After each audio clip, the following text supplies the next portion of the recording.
Alright, so welcome back to our SKADII Dota 2 tournament organized by YPC SKA.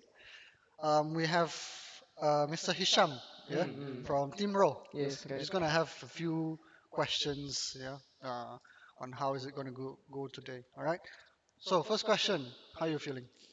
To be frank, I'm feeling quite confident today. Confident? Yes. I think we practice enough. So let's hope for the best. That's good. That's good. So, do you think did you expect to come all this way, this far until the finals? To be told, no, because the composition of my team is actually most of them are quite new, Okay. and then our support is actually only played for 2 months, so we didn't expect a lot, but it's a good result lah, because we did train for 1 to 2 weeks, and then I think the result from our training is our position right now, lah, which is the final. Okay, that's good. So all the hard work has kind Yes. of paid off. Lah. Yeah. Okay, that's good. So talking about the match later, Mm. how are you going to approach the kind of maybe strategy that you want to disclose? Maybe not too much, maybe. Our strategy since the beginning of the tournament is always the same, which is we will always focus on our heroes instead of the opponents. Okay. If we are quite comfortable with them playing the counter of our heroes, then we are going to give them. But if we are not comfortable in playing the counters, then we are going to ban the heroes. I see. Okay, so I know you've all practiced so hard, so all the best for later on, All right, thank you. and have a good game. Yeah. Okay, thank you. All right. Thanks, Hisham. All right.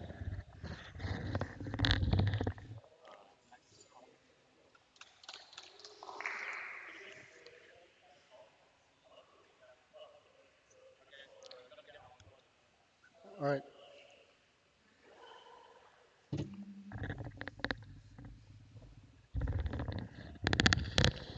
Hello, hello. Okay. Hello, ladies and gentlemen. Welcome to our SK SKADI. We're in the YPC hosting this event. Here we have Robert with me, one of our interviewers and also one of the MCs for our tournament for today. Today we'll be having this grand finals. It is the best of three series, and the players, the teams, they have come a very long way. There are 7 altogether from this tournament, and they've come a very long way to finally get through all the stages. And yeah, it's been 2 months since we hosted this event, and finally we are here at the grand finals. Okay. Next, we are currently waiting for one of the players from team Maggie Kari to have the interview with Robert on on their thoughts. Okay. So be right back.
Okay. Cannot.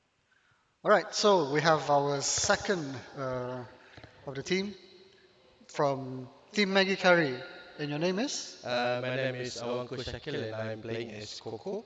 Okay. Yeah. Hello. Hello. So, how are you feeling today? A bit nervous actually, but I think my team is doing well right now. So they are currently like setting up their minds, and then yeah, I think we are good to go and ready to play. Okay, that's good. That's all important. You Yeah, had a good lunch, that's right? the thing. Okay. So, did you expect to come all this way? Actually, we formed like a last minute team because we picking up from here and there. And then the first game that we played was actually the first game. Wow. And then things going well for us. Then we are going to ride the momentum, and then we'll see how we'll do it again. Okay. Wow. So it's a new team they just formed, eh? Yes. Wow, that's good. You have good teamwork. Yeah, that's the thing. That's great. So maybe we can share a bit. How is your strategy going into this final match? I can say that one is a secret right now. Okay. Joking. All right. Maybe something that is not too secret. Okay, it's more like we play as a team, so no one gets left behind, and then stick to our captain, which is Belden. So everything we do will do around him, and then we'll try to push together, and then maybe see how things end lah. All right. Okay. So all the best later on, Awanko and your team, Maggie Kari. Okay, right. Thank you Yeah. very Take much. care. Yeah. Thank you.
5 seconds.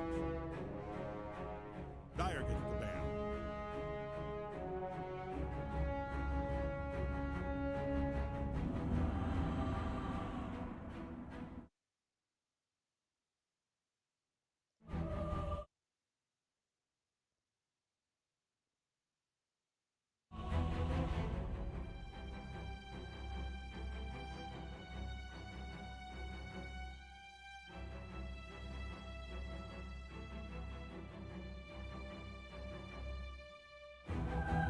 Alright, Dyer gets the ban. Radiant gets the ban. The sound is.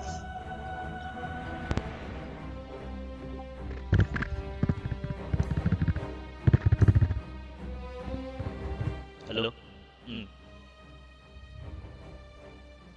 10 seconds. 5 seconds.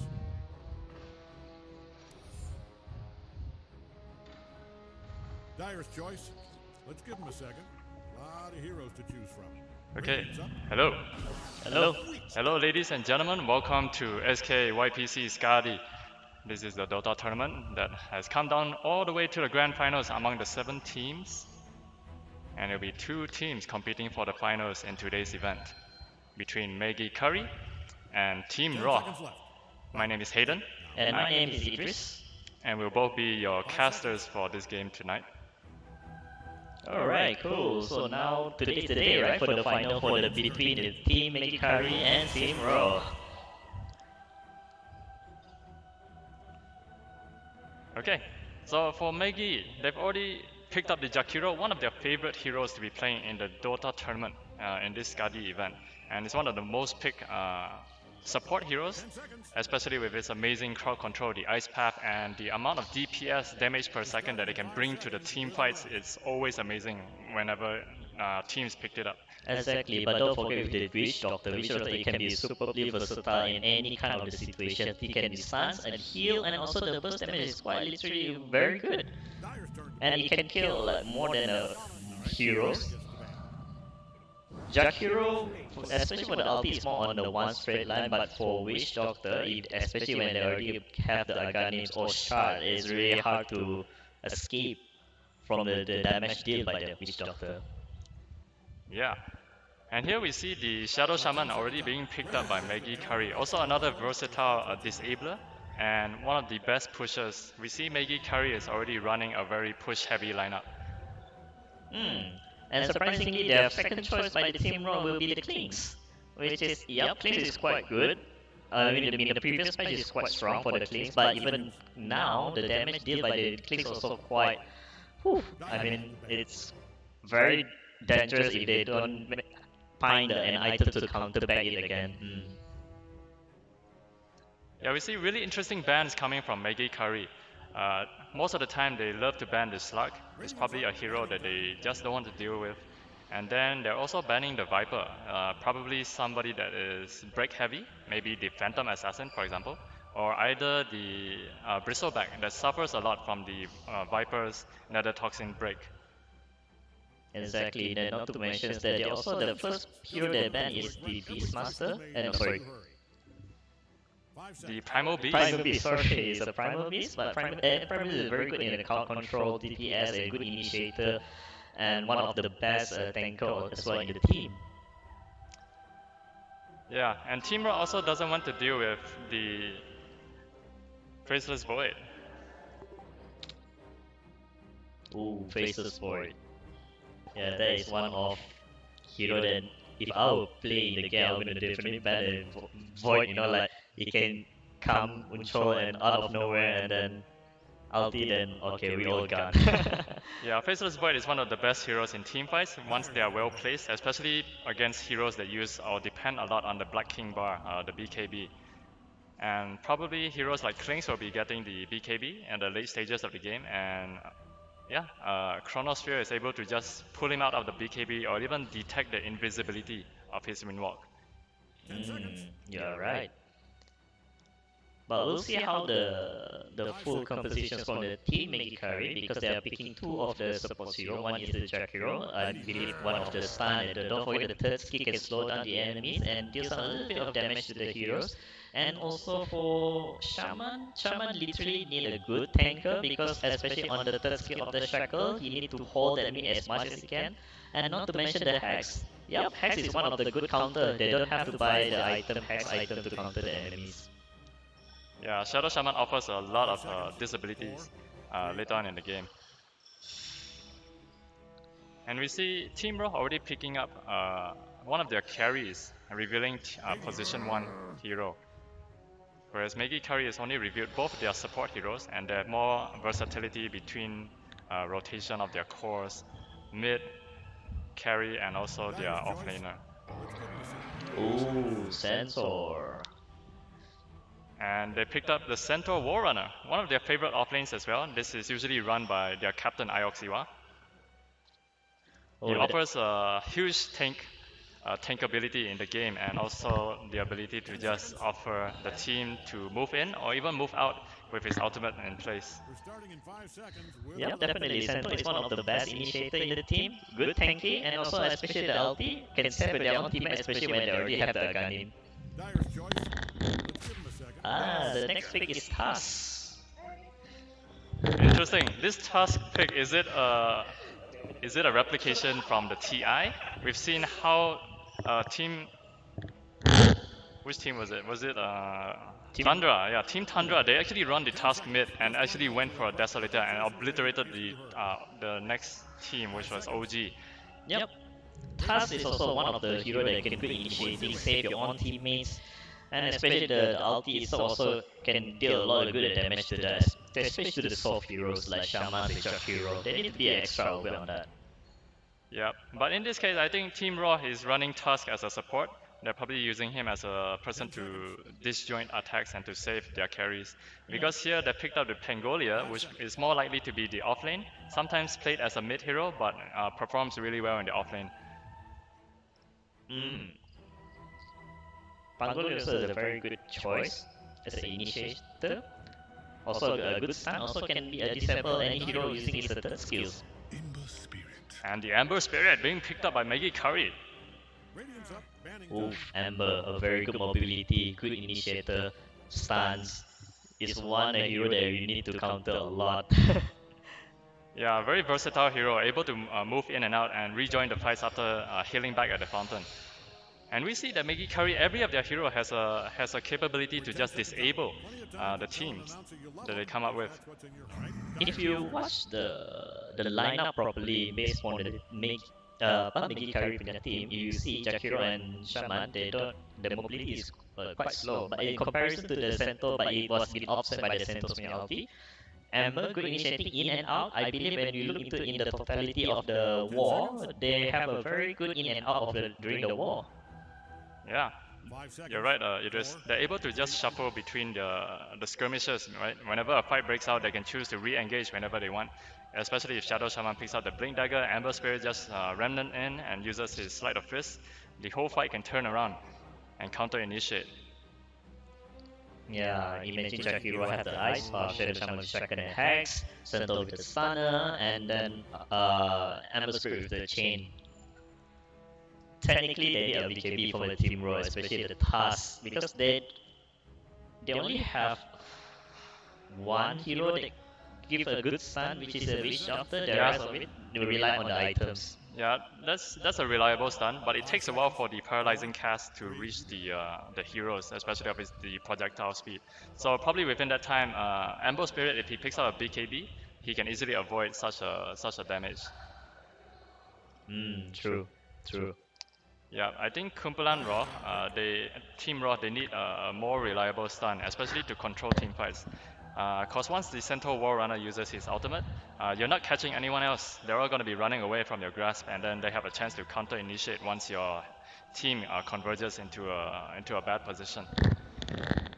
10 seconds. enough to regret every choice you've I made. wonder what will be the last hero picked by the Team Raw because they really need a good initiator for the team fight, especially want to counter with a very good chemistry between the Sensor, Jack Hero, Ember Spirit. If Ember Spirit a good initiator, then they're in a deep trouble. Yeah, we'll wait and see because here, Team Raw has banned out one of their favorite heroes. In fact, the Juggernaut has already been picked up by Team Raw, and they decide to go against it because they've already picked up Klinks. And now, most likely, they are left with their mid hero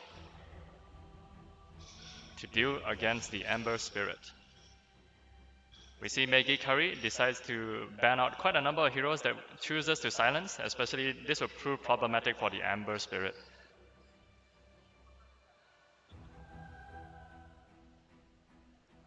We'll see what will be the last hero picked by the Team Raw. Yep. I just like to point out that Maggie Curry decided to use the actual brand Maggie. In no way that they are actually sponsored by the brand itself, Maggie. Okay, they just happen to love the symbol and the logo that comes from it.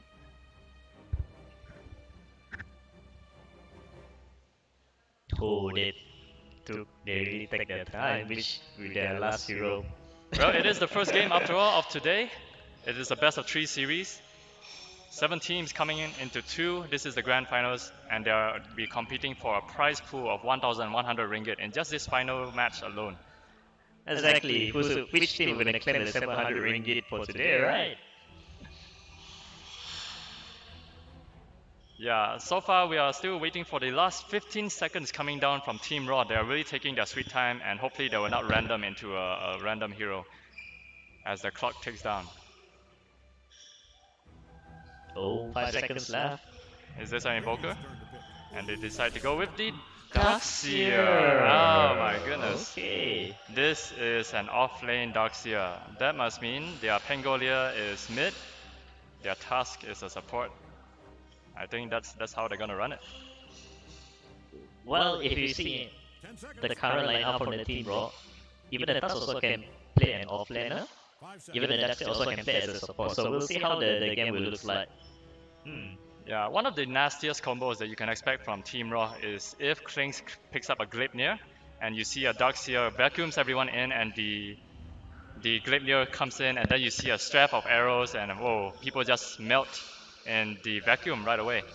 Plus you have your Wiz Doctor picking up the paralyzing cast, able to hold people in place. Oh, Ursa! Maggie Curry going on the offensive here. They pick up the Ursa, heavily picking the offensive side to rush in, get in there into their faces, and leaving no room for escape. I see. Honestly speaking, when I look into the Team Raw, the key of their success in the world will be the Darkseer, honestly speaking. Comes along with the Pangolier. And then Klinks will be their finisher. Yeah, when I look at the team fights between these two, I feel that Kumpulan Raw, Team Raw, is more dependent on initiating perfectly. Whereas Maggie Curry has more versatility in terms of making mistakes, pulling in and out. They can shuffle their lanes and they can even move around a lot more better. So, Idris, what do you think about the draft? I'm more in favor of Maggie Curry right now. Maybe on paper it looks good for Kumpulan Raw, but I think to pull it off to perfection, I think Maggie Curry has more room for mistakes. If I were to summarize everything, if you look into of the chemistry, into the composition, I will see definitely the MK, but never underestimate for the Team Raw because we do not know what kind of the strategy they are looking at, especially when they pick a Darkseer, Pangolier as their main initiators. Alright. Okay, the game is on. Is it between the Team Maggie Curry or Team Raw who's gonna claim the 700 ringgit for the Champion Dota 2 in SKADI 2022? Oh, okay, alright. And ladies and gentlemen, right away we have a tactical pause. Okay, without further ado, maybe we'll just have a little introduction of the teams. Here on the Radiant side, we have Team Maggie Curry.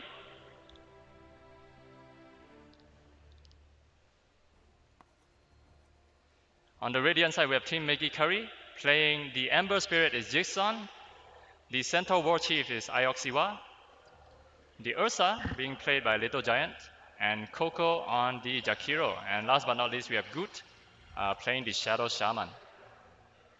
And on Team Raw side, we have Kimosabi playing the Pangolia, Sun God Nika playing the Tusk, XL91 on the Witch Doctor, and also we have Alfie playing the Dark Seer. And last but not least is Vasco, the Kari Clinks, and already a smoke being carried out by the Team Raw as they venture towards the mid lane. Oh, they are looking the first blood as They are pinging the top side of the Dire Tide jungle, and that's where they will make a beeline towards that area. And on the bottom side, however, we're seeing Team Maggie Kari just slowly strutting towards the bottom. They go make a beeline as well, converging. Most likely the teams will not meet up unless they decide to go down the mid lane. It seems that Team Raw is looking at opportunity to get the first blood for this round. The smoke has worn off, and they are posturing around. Oh, they're using a second smoke again. The smoke was timed out. Now they're using the second smoke to find a kill. Oh, interesting play. Will they be able to find anything? As Darkseer is already posturing himself at the bottom lane of the river. They're trying to look for the runes, and the runes are still taking a bit of time, which is about 25 seconds. Here we see a sentry already being placed down. And Coco, lucky for him, none of the Team Raw is waiting for him. It seems that they decided to go play safe instead of having a war, an early war with the Team Maggie Kari. Here it is, we're going to see a fight, clash at the bottom. All right, let's get started. They're going to try to go for the rune, and Jason decides to go against it. If not, copyright 2022. Both teams will happily claim their... It's a 2-on-2 for the bounty runes. Okay, so Vasco and Sun God Nika will be going top. We see Coco, Jakiro, he's still all the way at top lane, all by his lonesome, and Ioxiwa will be making his way slowly to the top. At mid lane, we're seeing Jason against Kimosobi, the Pangolia versus the Ember Spirit in a one-on-one matchup of the mid lane. We see an exchange of blows, and at the bottom lane, we have Little Giant playing the Ursa, and also Alfie. Shadow Shaman is having a bit of a jungle war, Gu against Axel. It seems that the Shadow Shaman is trying to block the creep. I mean, not block the creep, I mean block like the respawn the creeps. Yeah, sorry.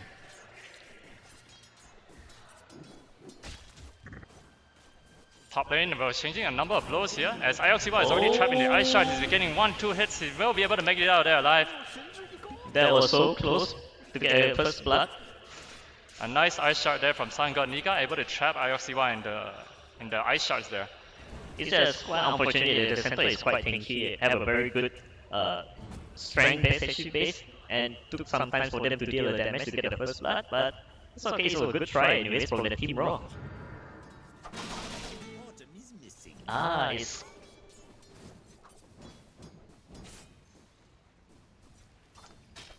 Jason taking a number of blows. In terms of the net worth, Jason is already leading. A bit of ahead of the Pangolia, and is doing quite well. In fact, when we look at Maggie Kari, they're doing quite well in terms of net worth and the last hits as well.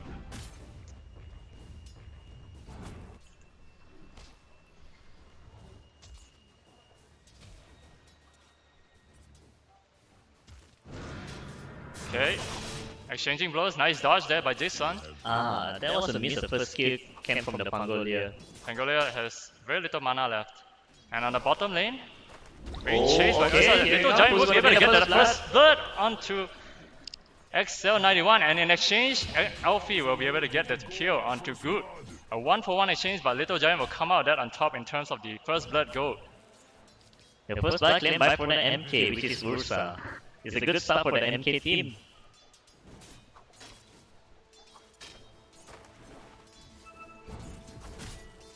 Okay, now Center is kind of a bit of clinky, since that Klink's having a difficult time to farm because especially when the Centaurs with the third skill, the return damage, and then the Jakiro with the third skill slow down the attack speeds. I think the Klink's having a difficult time to farm at the top lane, but we'll see how.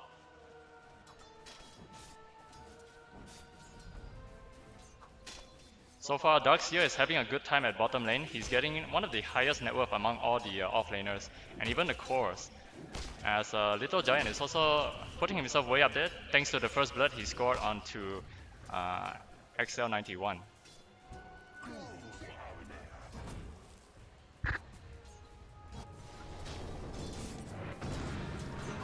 Jisun and Kimosabi exchanging blows. The damage dealt by the first by the Pangoli is quite painful. Yep, but he's protected by the fire shield, so he's pretty confident with that. And on the top lane, Ice Shards, they're going to go on Ioxiwa, both of them 2-on-1. He's going to try to make his way to juke into the jungle. Is he going to be successful? Oh. There's a snowball coming in, and 1-2 hits, that's going to be finishing him off. The Magic Stick not able to save him, and Ioxiwa will take the fall. The second kill going in the way of Team Raw over to Vasco.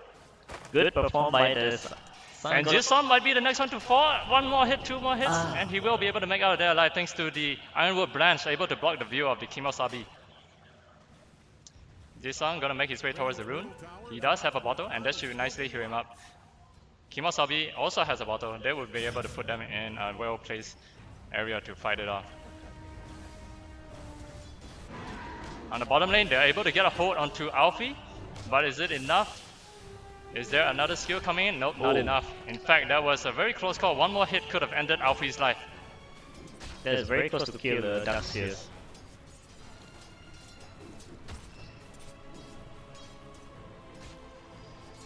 Oh, look, the Shadow Shaman is going to pin. And Little Giant is gonna make his move towards him, but he's just gonna get out there nicely close. alive thanks to his ability called the Surge, able to get out of any kind of slows regardless of.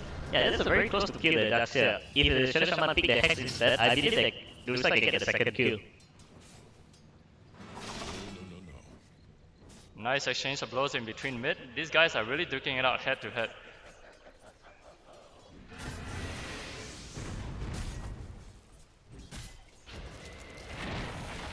Okay, oh no. Oh, Snowball running in. Hero Coco is in a lot of trouble. But Sun got Nika. He's gonna get stunned up. And now Ioxiwa is the one in trouble. The tag team comes on and is taking a lot of damage.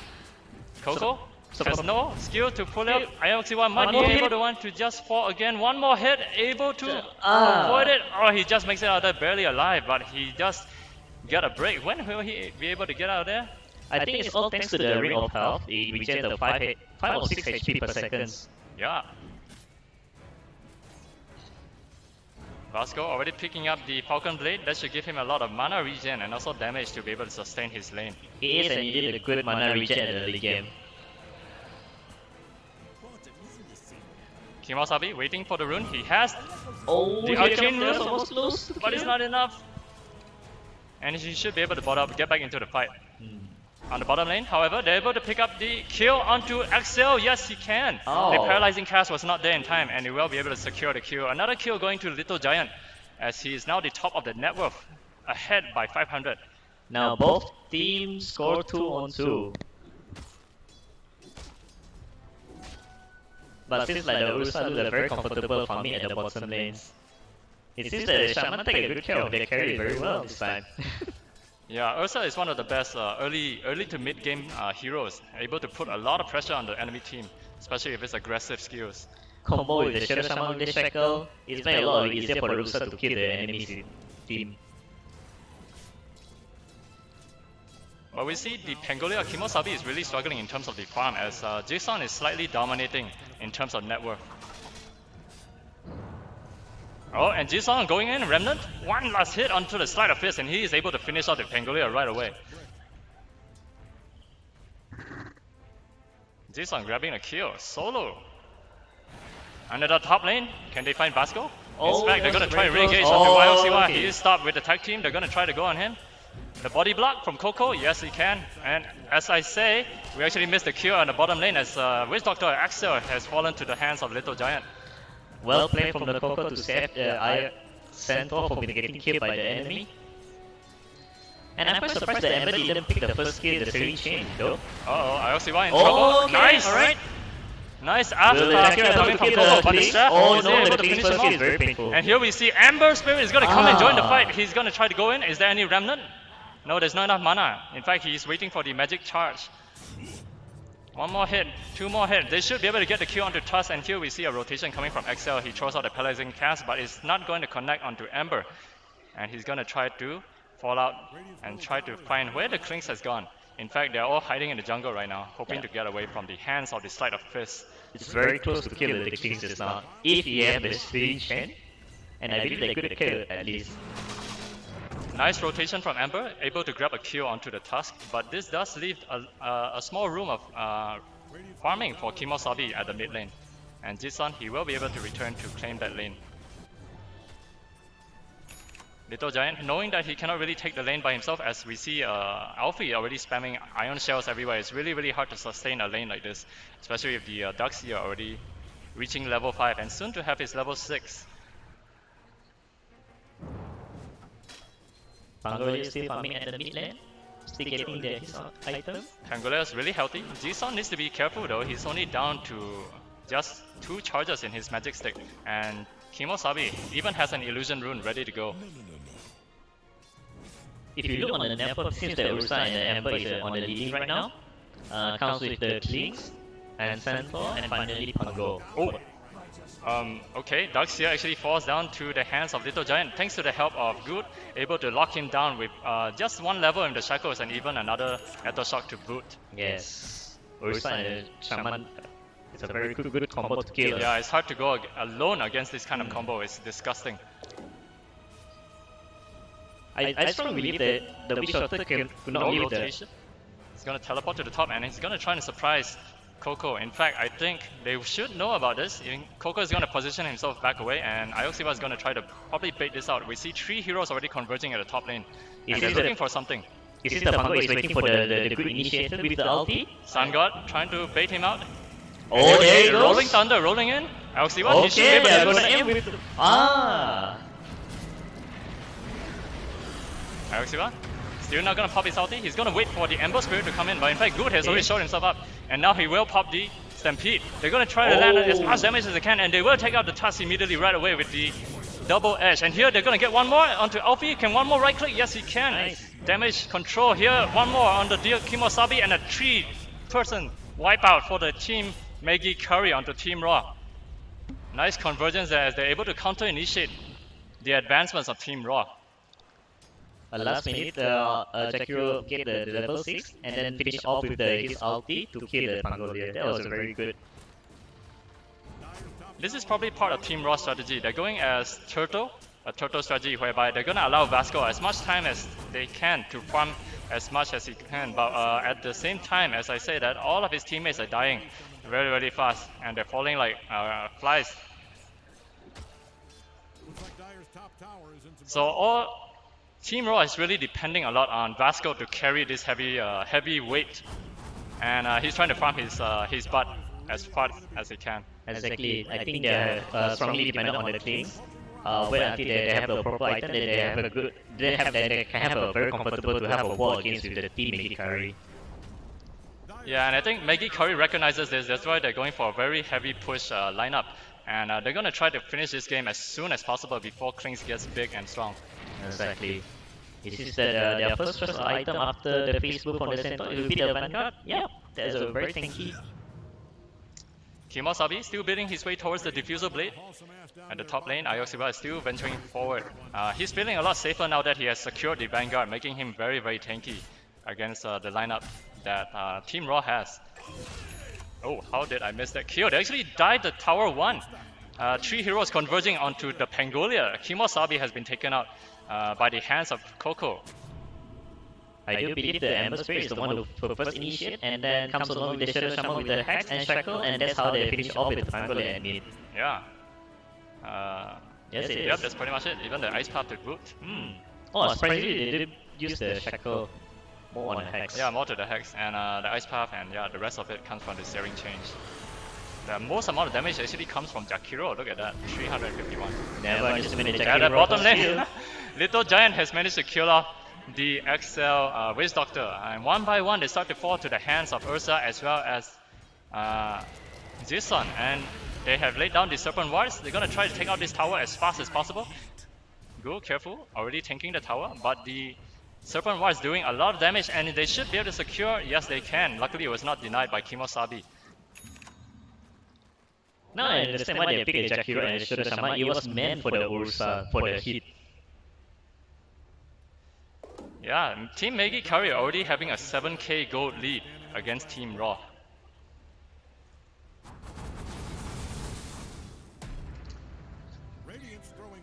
Okay. Vasco having the Maelstrom, he's gonna try and pick up his treads to finish off that last piece of item. And here next, they're gonna posture for the last tier 1 tower standing, which is the bottom lane. And Little Giant on his way to make. Oh, he's already completed the Battle Fury. But I do believe the team Maggie Kari is trying to finish this game as soon as possible, because if they are trying to drag this game, they have really a very deep trouble, especially when they counter with the Klings. Darkseer is very good in the late game, especially when they already have the Agani Refresher, Guardian Grief, Blink Dagger. They'll be having a difficult time. And in the top lane, however, they try to goes. ice trap the. They try to Is it gonna get killed? No, No, that's that's oh, that's oh, very close. He doesn't have the stun, but he does have the double edge, but I don't think it's enough to finish him off. And in fact, the counter initiation will not be successful. And bottom lane, Jigsaw will just return to the bottom lane to continue pushing. Yeah, it's very close to get killed by the Centaur. Yeah, but it's very ballsy of the Team Raw to actually go on to Ioxiwa to start it off. And you see that they did even connect the swashbuckle and the shield crash, and it was I don't know, it would have been a moment to pull out from there. Honestly speaking, the Team Raw really need to find a way to control their lands, because currently the Team Maggie Kari have a very good in the in the positionings, and also they're very comfortable to farm at their own areas instead. Yeah, the way Maggie Kari is playing right now is that they're gonna play convergingly onto the mid lane, and they're just gonna leave Ioxiwa all by his lonesome, because he's just gonna keep pushing. He's gonna apply pressure on the top lane. And at the same time, they're just gonna keep occupying the Dire jungle. And here we see that they are gonna converge onto him from the backside. They're gonna even land the Maledict. And Ioxiwa, he's gonna be in trouble. He's taking a few damage of that, but at the same time, Jigsaw comes in with a double damage, able to counter initiate and finish off Axel, but from behind. Snowball onto Coco. Can he survive this? He managed to let down a lot of damage coming out from him. But Ioxiwa might be the next one to fall from this. But at the same time, they managed to get the control. Ioxiwa managed to get out there. Even the control of the Vasco, is he able to get out there? They will finish off 1 for 1 now, leaving 2 standing. And That's very close. okay, Jigsaw is going to be the last one standing, and reinforcements coming in from the Witch Doctor. He will cancel that as he is afraid of the double damage still remaining onto Jigsaw. Yeah, I just realized that Witch Doctor doesn't have the ulti. I think that's the reason why they cannot finish off the Centaur in the early fight. There's a slight advantage in that team fight. The gold exchange is actually tilted towards Team Raw. But in terms of XP, Team Maggie Kari actually comes out on top. It's a very fair exchange, but still, Maggie Kari is sitting on an 8k gold net worth lead. And this means that quite a number of items is already out and available for their cores. And they're gonna try again. Jason gonna go on to Excel. The steering change doesn't connect. That would have been a missed opportunity. And Little Giant, in the same time, he will collect the Aegis. Though the MK is dominating the games, but never underestimate the Klings, because now the Klings is leading in the goal at the second place with an 8k worth goal, and they are strongly relying on the Klings to turn the tide against with the MK. They're gonna try again. They're trying to kill the Centaur. A nice vacuum. He's a bit far from his tier 1 tower, and none of his teammates are going to be there to help him out, and he will be able to make out there safely regardless. Yeah, I think they just want to save just to secure the lanes, and it's a good choice to have a multi as their first item, because the Klings really need a heavy farm at this game. Then they can farm with the Gleipnir to start the elimination of the war against them. A bit far out. They're going to find Sun God. Are they gonna go on him? Oh, guess not. Even Kimosobi has already used the Rolling Thunder, and Ioxiwa has responded with a Stampede to help his teammates get out there. Okay. And Little Giant running in. He will be able to finish off the XL, the first to fall in the team fight from Team Raw. And Maggie Kari will try to push their luck and decide not against it. Whereas Vasco is going to try his best to push the bottom lane. Instead, he will try to join the mid lane, as they will try to hold the bot. And they will find the nice stun lock. Both heroes got frapped by the ice buff from the Jack hero, and comes along with the ultis. They got Kimosobi as well. Ioxiwa still alive from there, but Gu will be the next to fall from Maggie Kari. At the same time, they will trade his life over to take down the Tusk. Well played from the Centaur. initiated as a tanker. Yeah, Centaur has been really, really good this game. He is living on the line, like he's really walking on the live wire there. Always surviving with pin drop HP. Sadly, Bones was not able to join the team fight, which they really, really need, and they lack the amount of damage that's coming out from Team Raw. All they need is just one more, just only one more for Team Raw to turn the tide of these games. Yeah.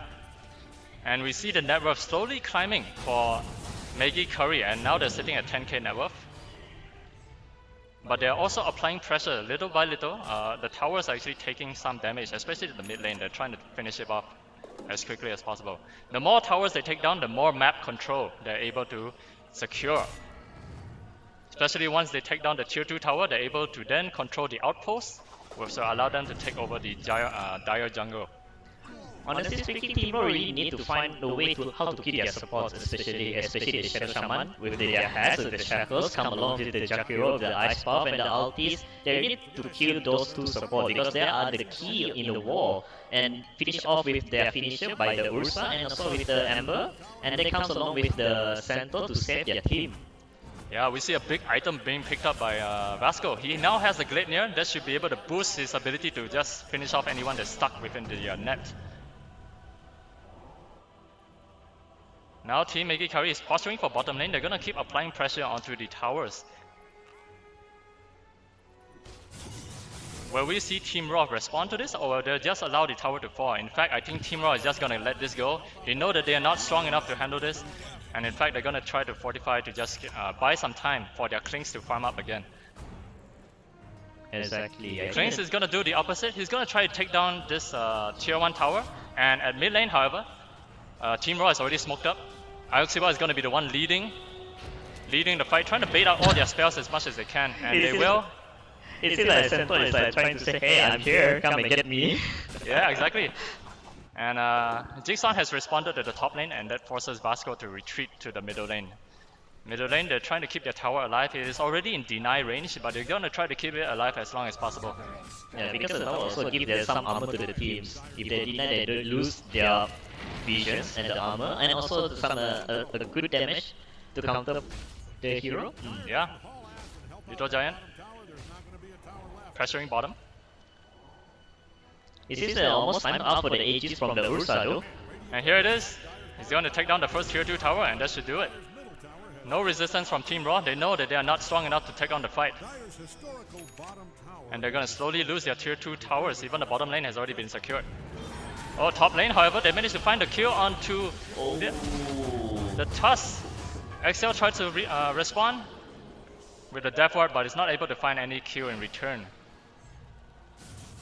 Sun God has taken the fall as he's a little bit off position, and Ioxiba just jumps in with the Blink Dagger. Oh, nicely positioned, the Ice Path on, and a stun to connect.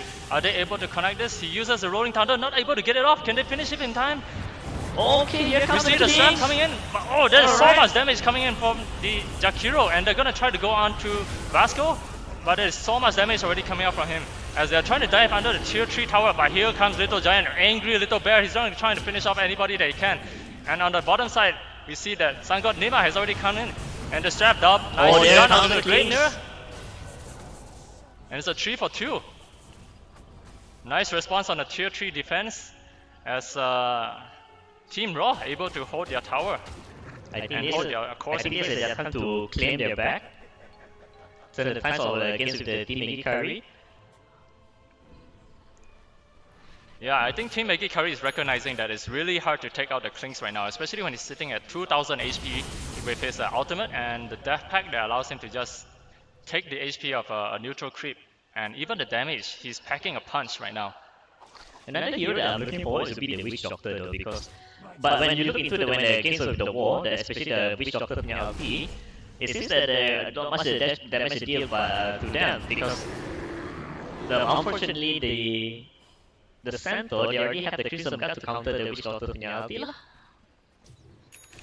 Yeah, Team Maggie Kari is gonna need a lot of detection to try and handle this Vasco, but in my opinion, before they can even take him out, they need to take out all the remaining other heroes. They need to aim their support hero in order for them to secure Yeah. their cause. Yep. That's the definite plan. Slowly they're also losing their towers. Vasco is strong enough to actually solo a lane and take out any of these towers right now. Don't look now, but Radiant's bottom tower is getting obliterated.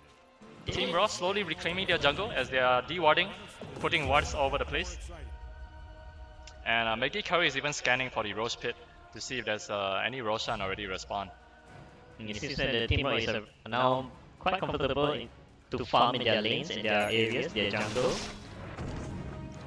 Yeah, despite the 11k gold lead, Maggie Kari is still not able to find a window of opportunity to take down the tier 3 tower. So they're gonna try and take down the last remaining tier 2 tower. That's gonna be their next objective. And they are making a beeline towards the top lane. Two of their support heroes are already smoked up.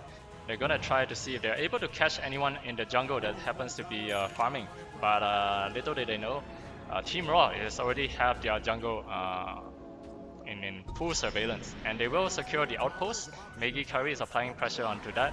They're gonna trade a tier 1 for their tier 2. They're gonna leave it open. And finally, they just claimed their first tower destroyed in this game just now. Yeah, will we see a response from Team Raw as they're all still converging at mid. They're making their way probably towards bottom. They notice that Jisung is also pushing towards the bottom lane. And this is probably where Jisung is going to be in trouble if he's not too careful.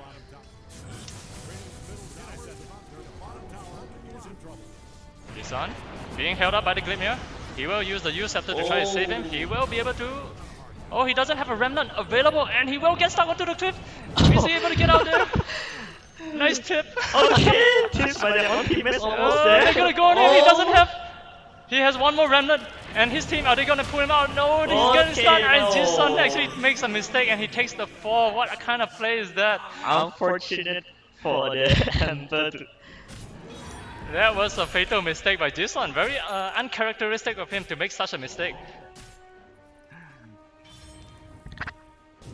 Alright, that's gonna be on Dota WTF, and Team Raw, they're gonna take advantage of the missing Ember. Oh, here comes the Ursa. They're looking for the opportunity. They're waiting Oh, nice for the paralyzing ultimate. tap, and he's just gonna Ursa try and kill go on with the... Excel. Yes, he will be able to take note. Next, he will be aiming for Sun Oh, God. nice tap. tap from the Jack Hero.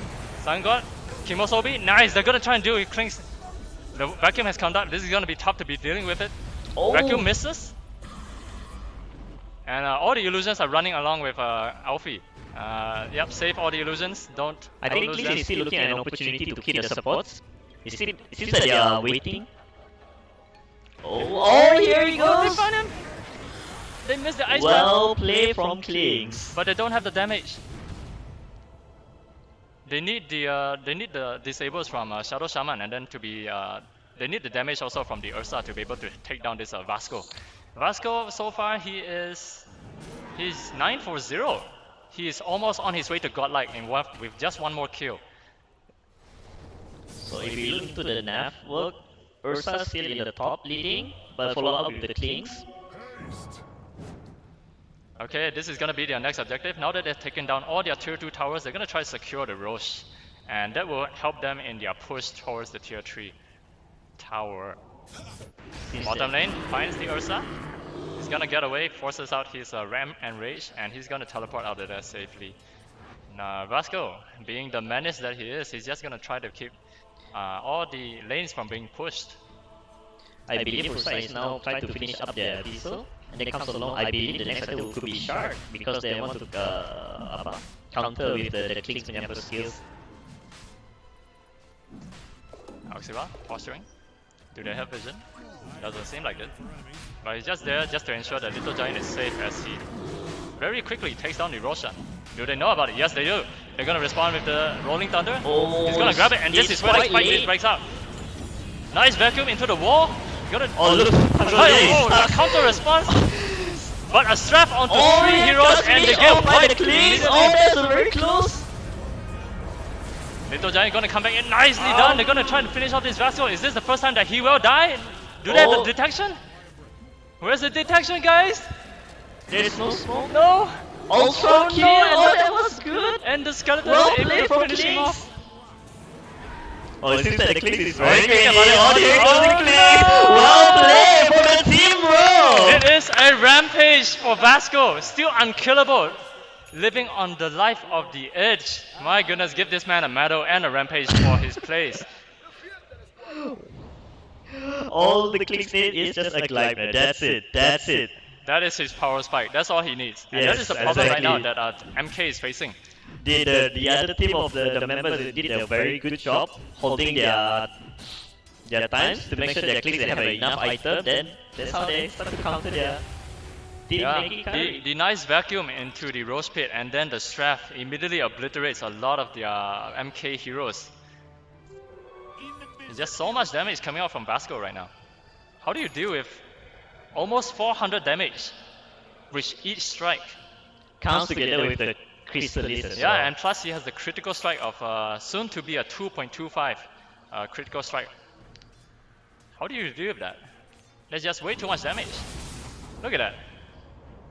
Honestly speaking, Klee is still Eva in this space, bro. Yeah, he has 3.4k HP. Let's look at how the tankiest hero looks like.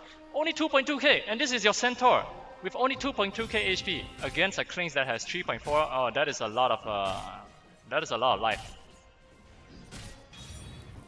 Yep, and plus he has a lot of armor as well. I mean, look, this guy only has 14 armor. Since the Team Rogue gained their confidence against the Team Maggie Kari, now Maggie Kari need to find a way how to counter with the Klings. Yeah, do they have the control? Because if Klings decides to pick up a BKB, oh, but instead he's gonna pick up a SKADII, and that will boost his sustainability as well as damage at the same time. Oh, they're gonna. I think that is what the Team Maggie Kari feel on because most of their heroes from the Team Rogue are late game. Wish of is also a kind of the support late games. Pango also, Darkseer, not to mention with the Klings. Yeah, so far there's no Abyssal yet being picked up by the Ursa, and probably that's a key mechanism that they need to lock down the Klings long enough. Surprisingly, Klings didn't buy BKB. They're rushing for the SKADII instead. Yeah, he believes that he needs to tank as much damage for his team as well, so he's gonna rely a lot more on his sustainability rather than the disables. And hopefully his team will be able to be coming in to save him, especially with the Tusk Snowball. That should buy him some time to disjoint. And here we see Team Raw, they're doing a really good job in controlling their jungle, the vision over there. At the same time, Maggie Kari is already posturing to try and take out any stray running people in the mid lane. Here it is, they're gonna come in and they're gonna finish off Axel again. Very quick kill by Ursa. That is expected. You're taking out your tier 5, your 5th position hero, but that's not gonna do much in a team fight. And instead, Vasco is gonna turn his attention towards the tier 1 tower, but at the same time they're already gonna try to pressure objectives wise the tier 3 tower at mid lane.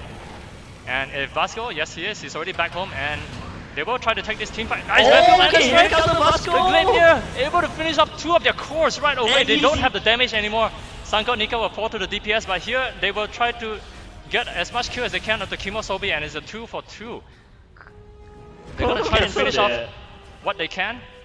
Vasco, he does have a Glaive up. Oh, and the Seraph is gonna finish him off again. Goo, he's gonna try to get out there as much as possible. The tower is already in deny range, but Goo, is he able to get out there? Yes, he can. They do spot him up, and oh, the nice vacuum, able to stop him from teleporting away, and they will finish him. It's a four-man team wipe. Only the person that had the Aegis was the only one that got out of that.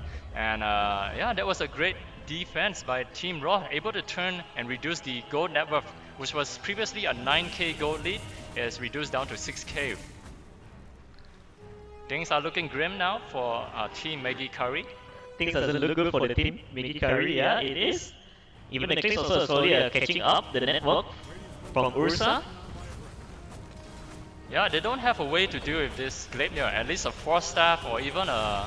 Oh, they're gonna try to go on him. The dust comes out a little bit slow. A Ursa nice trying stun to kill coming Klings. into both. They It's managed to just find... It's just the Klings is too fat. They're gonna hold him down, they're gonna try to go onto Klings. They're gonna ignore this Alfie because they say no, we need to deal with the Klings first. And they will finish him off. In fact, they managed to get both the heroes. Finally, the godlike Klings has come down, taken in a very, very hard attempt. Oh, here comes the series change. Oh, and he It just was failed. just nice. This might be the end of Blocked the by the ice life bomb. as Well well. played from Jakiro. Oh. The snowball didn't save Okay. Sun God Nikon, and he will give up his life. That was a team wipe voluntarily given by Sun God Nika. Interesting turn of events as we see now that the mid lane has opened up. they're probably going to try to go for the push as Jakiro, and even Shadow Shaman already has the Mass Serpent Rod. They're just going to head straight in and force the buyback from the Nixon. So Vasco, I believe he's just going to wait it out. They know that they cannot defend this yet. They're going to let go of one tier of racks. So there'll be a lane goal going in the way of Maggie Kari. Oh, here comes the signature. Oh, you look how far the shackle is. Axel, able to get out there. They're going to try to focus their attention onto Alfie, but instead, no, they're going to get out safely. Okay, yeah, they're playing very, very safely. If it were me, I would definitely dive onto Alfie and who's this? The Witch Doctor, because we really want to force the buyback from Vasco, and he's still trying to hold his gold reserve for the later fights. Okay, the gold has gone in the way back of Maggie Kari, and we see that there's a huge dip due to the team fight earlier, and now that they have climbed a little bit back up onto the side of Maggie Kari.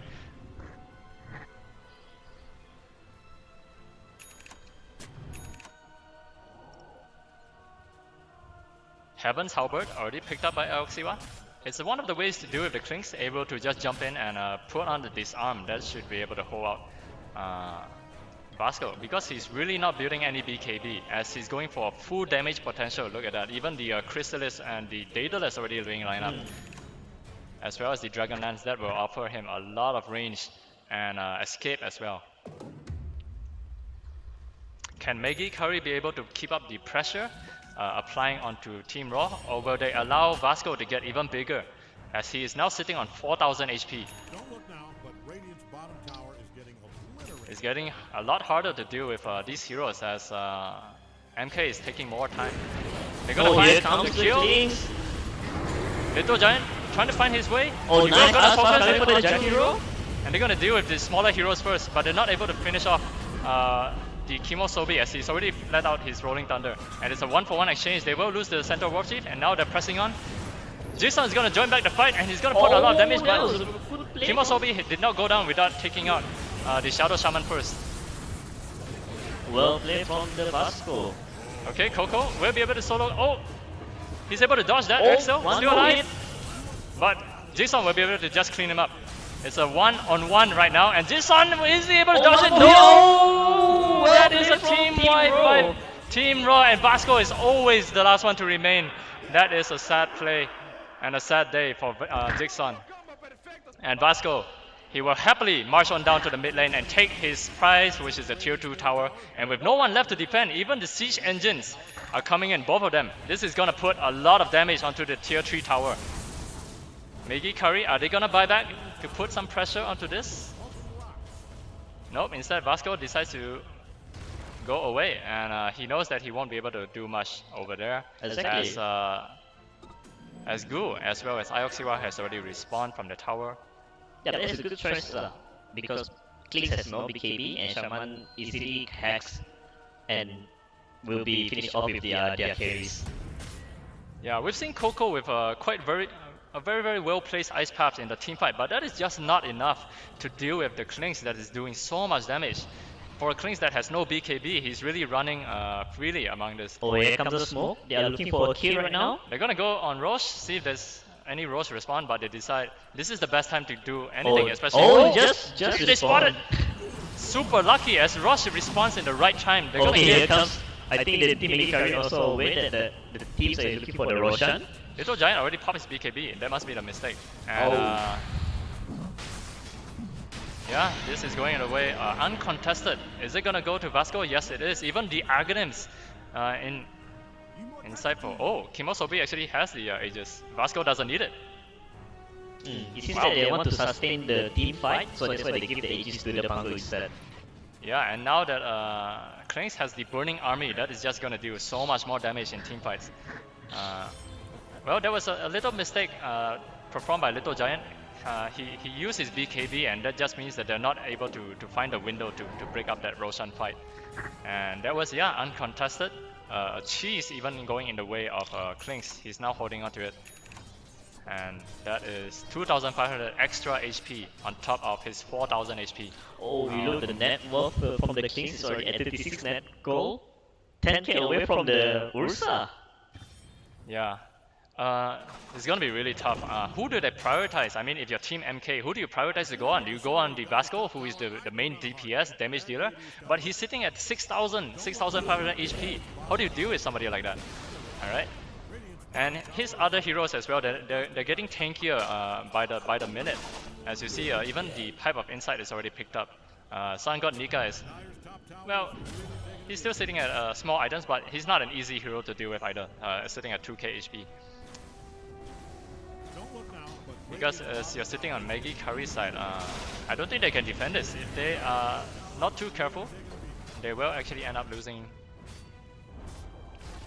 one of their heroes. And here, Jason tries to pressure the top lane, and it will cause two of Team Raw to respond to that. Yeah, the only reason why the team MK are able to sustain this game is because they're able to destroy the tower at the mid. Yeah, we haven't seen much Mass Serpent Ward yet being used by the Gu, Shadow Shaman, as there's really not much opportunity to find a certain ground to stand upon. We see tier 4 items already coming up. This is the best time to be hunting in the jungle right now, especially all the neutral items are spawning. Little Giant, he's all by his lonesome. They do see him, and Vasco are thinking about it. Oh, Vasco is looking to another kill. Thinking about it. Kimo Sobi only left with 2.5 minutes of the Aegis remaining. And Vasco is gonna try to play the rat game. He's gonna try to TP as many lanes as he can, and even picked out a BKB to boot to help him to ensure to get out safely. Where will he place his remnant?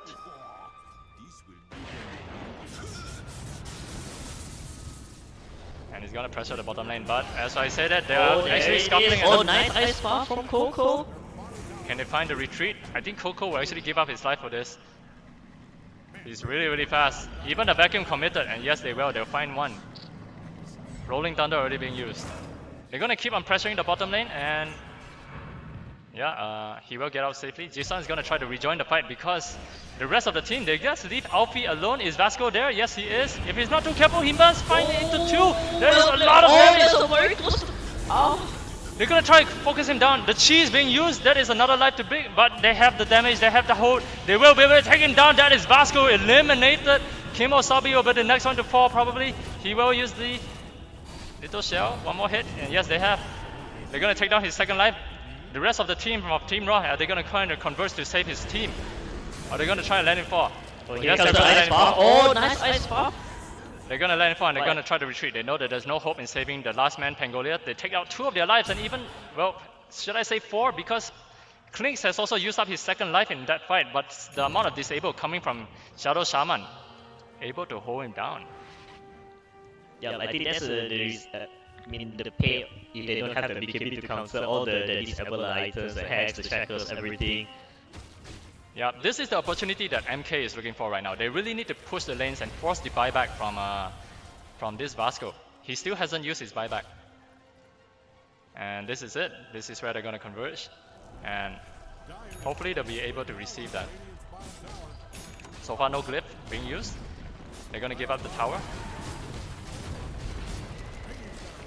No response yet from Klinks. They're gonna try and pressure the heroes, taking a lot of damage with 2 Sleight of Fist, and we see Jason able to finish off one of the heroes already. Reach of the down.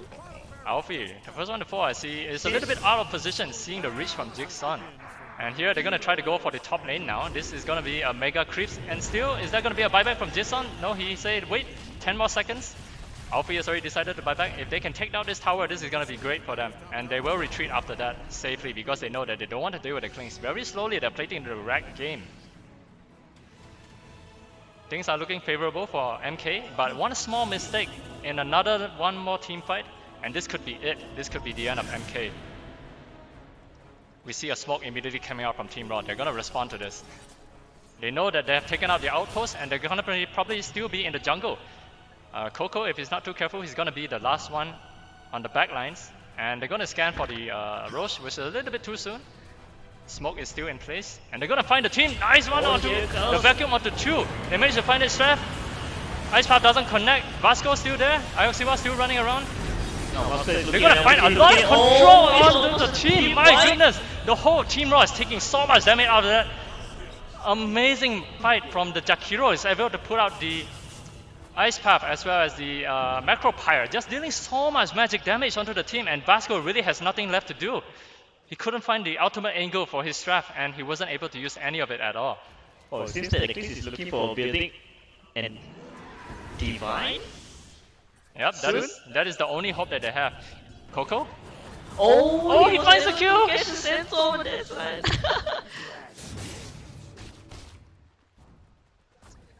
They want to force the buyback. Coco, he's gonna be in trouble. Yes, they are making huge mistakes here, one by one. They're feeding it over to Team Raw. They had an opportunity, but yeah, even Little Giant tipping his teammates. Well done there. Well done. Okay. A favorable team fight by MK, but still they can't find a window to push in because they know that Vasco is the one that is able to hold the final lane, hold their ground. Man, this is a huge raid boss that they have to deal with. And now the BKB also picked up. This is even tougher to deal with. Yeah, he has no choice, need to buy the BKB for the Klings. Yeah, and now MK, their only hope is to rely on the next Roshan. Once they have the Roshan, at least they have 6 lives, maybe 7 lives with the cheese, a refresher chart, and also an Aghanims Blessing. That's gonna give them a better chance to survive the fight against Vasco. But can Team Raw turn this around? All they need is one good team fight, and they will be able to take one more lane of racks and probably the end of the throne if they are fast enough to fight near the Radiant side. It's kind of risky. Either you take down the Klings first, or you take down the whole team that's supporting the Klings. Exactly. It really comes down to the vacuum wall timing. Alright, if the vacuum is able to get onto most of the MK, then Team Raw will be able to come out of that on top. But when it comes to the Ice Path, if the Ice Path is able to connect onto as many heroes as they can onto Team Raw, then that's where it turns the fight around. As we see Jakiro almost going into his level 20 talent. Either is he gonna pick up the Macro Pyre damage or either the Ice Path. I would always choose the Ice Path. It's so good, so good. The 0.5 seconds in a late game situation onto 3-4 heroes, that's gonna turn the tide around really quickly. Ember Spirit already sitting at level 28. Very soon he's gonna hit level 30, and that's gonna make him one of the strongest heroes out there at level 30, being able to pick up all the talents.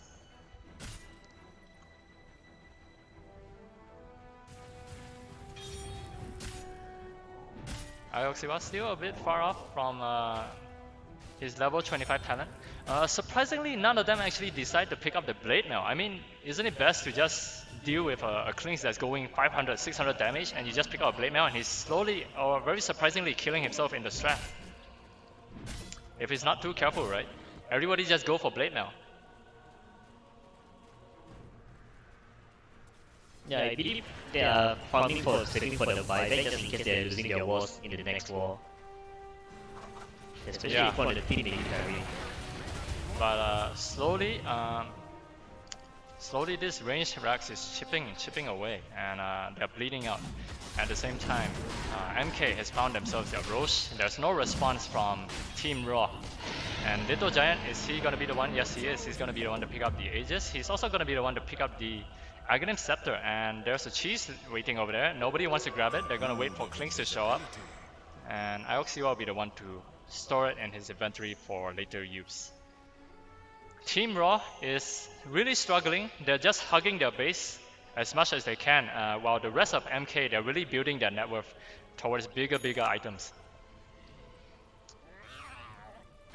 Very soon, at the 50th minute mark, we're gonna see maybe tier 5 neutral items are gonna be spawned in the Dire Jungle.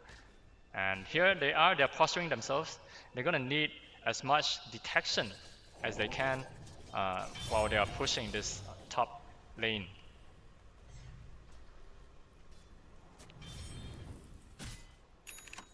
A very nice ward here by the Team Raw. They're able to get a lot of vision onto Team MK. Seems that they are still waiting the right timing to counter back against the Team Raw, especially on the Klings. Klings really need very good positioning to counter them back. Yeah, this is really hard to push into, especially with the Alfie's vacuum. He's ready to go. He even has the Aghanim center, so this is gonna be a parallel wall. Oh, there's even a normal punch. No, he doesn't have the parallel wall yet. Yeah, parallel will be at the talent level 20. No, sorry. Oh, did they actually take it out? There's no more parallel wall. Okay, sorry about that. I was living in the older patch. Yeah, me too. Okay, so here we see they're slowly pressuring the bottom and mid lane. They really want the response to be split by this team. And Jason already taking so much damage. He does have the refresher shard. Good to go. That's probably to refresh both his Gleipnir and also the U Scepter and the Black BKB. Goo, he's gonna put down his wards. This is nice. They're gonna safely push down the lane. This is very nice. And yeah, they will get one more Rax. And Ursa, he has a double D. He's gonna and a nice Lotus Orb. Able to stop that. The disarm. They're gonna finish off 1 hero, 2 heroes, 3 heroes. Oh, the vacuum into the wall, and that is a strap as well. What an amazing response from the vacuum. That is the fight that they wanted. Team Raw. Buyback coming from Ember. He's gonna rejoin the fight, and he will try to see and salvage if he can get anything from that. But there's just too much damage coming from Vasco. Oh, that was very close. So much damage. He's gonna get the hell out of there. Skip of the bundle is that. Even a refresher being used just in case. I was from really Ember is trying to end the ring instead of.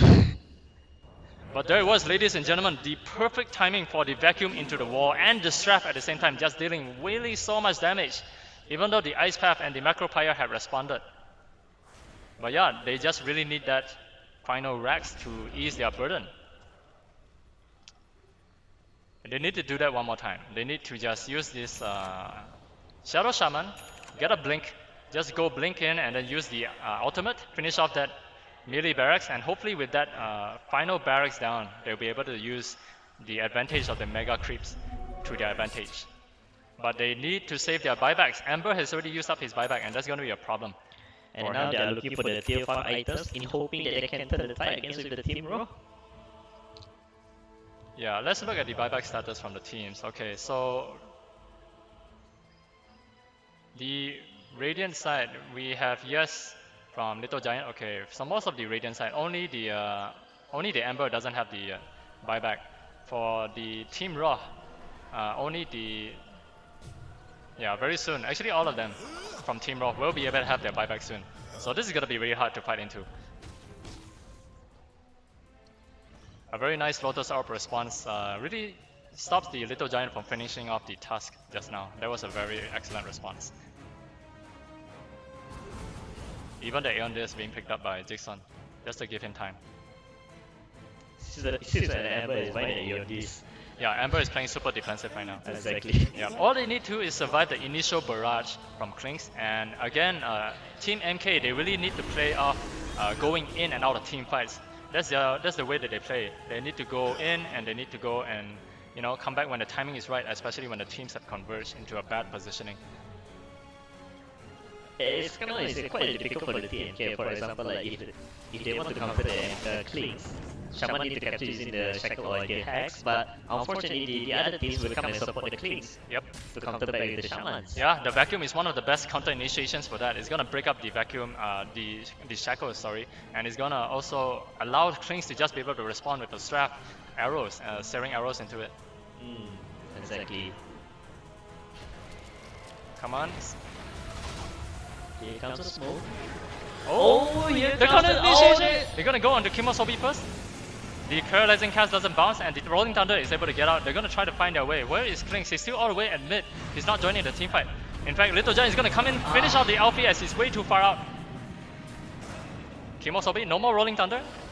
This is an opportunity for Shadow Shaman to drop at the wards, and yes, he will respond to that. Nice ice farm from the Coco. Oh, here comes the Klings! All 3 hero skill! Oh! And a nice response from the BKB. Ioxiwa tried to blink in to use the Heaven's Halberd, but Vasco just responded with a BKB, and that allowed him to grab a triple kill off that. Well played coming from the Klings, finish off the 2 support heroes from the MK. This is a difficult barracks to break into. Especially the Serpent Wards wasn't focusing on the barracks, it was focusing on other heroes, and that was such a wasted movement. And here now that they know that there's only 2 heroes remaining on the team MK, this is the timing that they're looking for. They're gonna try to force their way down to mid lane. I just realized Klings has a divine. He has a divine and he also has a refresher orb. There's one health. Yeah. Scary Klings. I mean, look at that, 1.8k damage coming out from each steering arrow. This is like your Phantom Assassin on steroids, man. Jisun is gonna try to make his way towards the top. And he's gonna see if there's anybody to respond. And here it is, all 3 heroes already teleporting right away.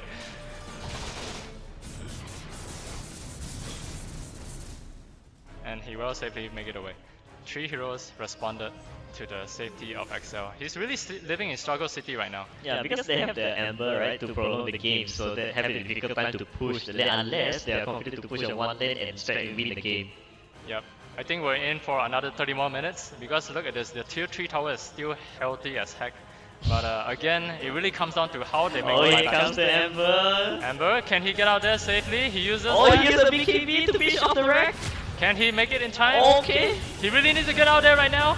Okay, yes, he Okay, can. good. Honestly speaking, the team is struggling. Yeah, they have no way to hold him down. There's no Abyssal Blade to hold down the Ember Spirit.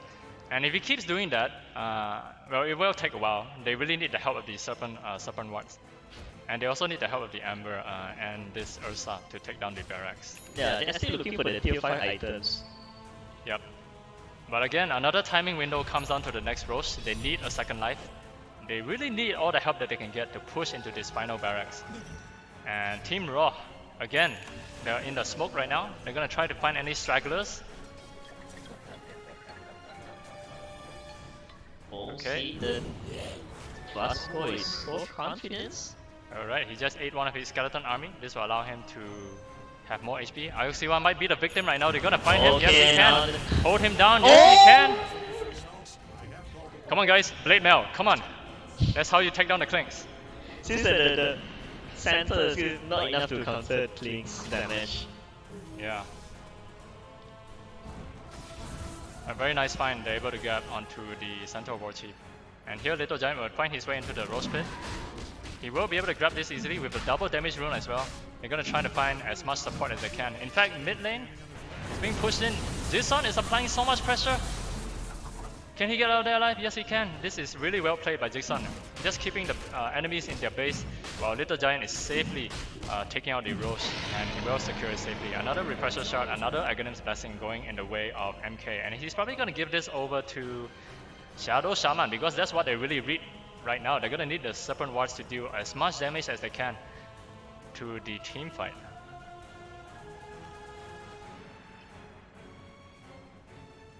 Sun God Nika having the Lotus Orb and the Heaven's Halberd. And Vasco, what is he gonna build into next? He's already putting the Eye of SKADII He in seems his... that they're looking for another divine. He probably is. And guys, come on, this is where you have to buy Blade Mail. 5 Blade Mail, this is how you counter the Clinks. Just get Vacuum and everybody open up Blade Mail. Right. Right. That would be funny. Yeah, that would be funny. I mean, you see if every one of them buy the plan. and just watch Clinks kill himself. I mean, look at this guy. He's just going full greedy build. It's Divine and then Divine again. He has 10k sitting in his bank. And there are buybacks available. So 2 buybacks only available for... No, not available for the side of Team Raw. What do the others have? Alfie? If only he can get a refresher. If he can get a refresher, that would be great for the Darkseer. Oh! Nah, they're just gonna try to force him to use that. And he will continue to apply pressure. The melee barracks has almost healed up to full HP. Again, this is gonna be a long match, ladies and gentlemen. And this is the way that they're gonna play. Ooh, the skeleton army is still doing a lot of damage. Jisun is gonna teleport his way down the bottom. Are they able to chip? Yes, they can. They're actually able to chip a bit at the tier 4 tower, and this is how they're gonna pressure either the tier 4 tower slowly, exposing the throne, or they're gonna try to expose this melee barracks as well. And all that Team Rock can do is play a tower defense game. They're gonna find the opportunity where MK, Maggie, Kari makes a small mistake, and that will be the advantage to the queue for them to just go on down the mid lane and push the lanes. Coco, careful. Oh, no! just finish off the Jakiro here. Jakuro was way too forward, and Little Giant only had one plan, and he wanted to just finish off the lane. And here instead, they're gonna go on to mid. They're gonna try to take down the mid lane towers. And Gu, I think he will lose his life. Yes, he will. They're gonna try to finish off this tower as much as they can. And that will expose the throne, putting Team Raw into more pressure. A very smart play coming from Maggie Kari. And Little Giant able to get the kill off onto Alfie, who has ventured a little bit far ahead. And Little Giant, if he's not too careful, oh my goodness, they even take down the Jigsaw. And nice block. They're gonna try to take out Nika, but Nika is just way too tanky. And they will find him. Yes, they can. Little Giant, can he get out there? Nice And nice shot. They're able to block his team. They'll have to take a detour, but they're not gonna stop their chase onto Little Giant. In fact, they're gonna find the stun, the vacuum control. But Vasco decides to turn his way onto LCWA. And the throne is exposed. The only person that they're not able to take down is the person with the Aegis. That is a huge waste. Actually, the Ursa can just continue the fight and let the enemy stay in there, so let the creep push at the Tron instead. Yeah, right. Since he has the Aegis, he has a second life. He should just apply pressure onto the lanes. But yeah, this is a really tough fight to break into. And Maggie Kari is slowly taking the advantage of breaking in, but at the same time they are losing their heroes and they are losing the net worth gain. And we're down to just only 2,000 net worth advantage for Maggie Kari. If we look at the gold graph, there has been a huge dip of gold going back and forth, and slowly but surely is going in the way of Team Raw, even though Team Maggie Kari has full control of the map. But yeah, breaking into a team fight, especially on high ground, is going to be, yeah, we've seen it to be really, really tough. Not to mention that TMK, they already have the buyback for the Amber and Seto. Coco, using the iPad. He needs to use the Macro Pyre right now. Otherwise the creeps will push into it. Vasco is going forward. Rolling Thunder, they're gonna find Ursa, and he's gonna take the brunt of the damage. Oh, nice Ice Path. He's gonna stop the push. This is a very good defense. They're gonna buy time for the Centaur and also the Ember Spirit to come back. And they're not able to find the opportunity to push in. Team Raw is going as far as they could. But now they know that they have to retreat. They cannot take the fight on the high ground of Team MK. And here they will hold.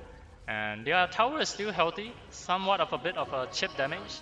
But yeah, at the same time, if they push too far, Ember Spirit is looking for the opportunity to just TP in and backdoor the throne, because now that the throne as well as the melee barracks is exposed. Exactly, the Team Rock cannot afford to leave the throne just like that. They can't even push one lane unless the enemy team all heroes are there.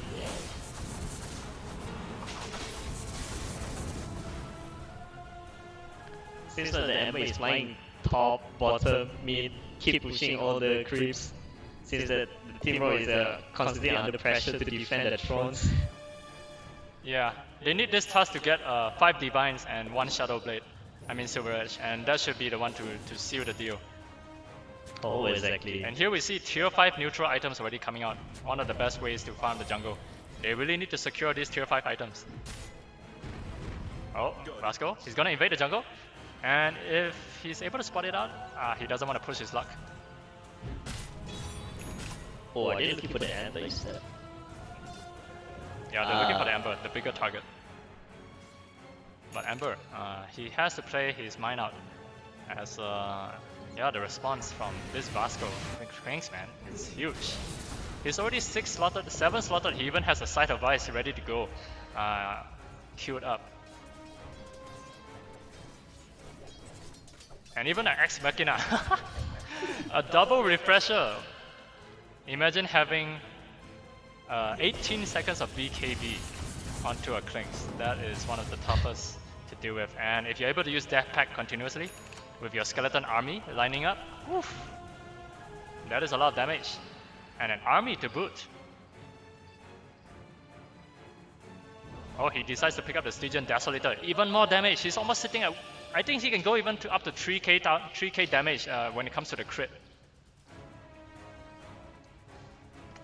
This I gotta see. Stygian Desolator, ooh.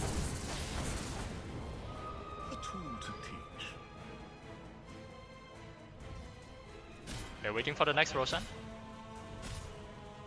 Dire, they know that. They're looking for the Rosh and they're gonna try to contest.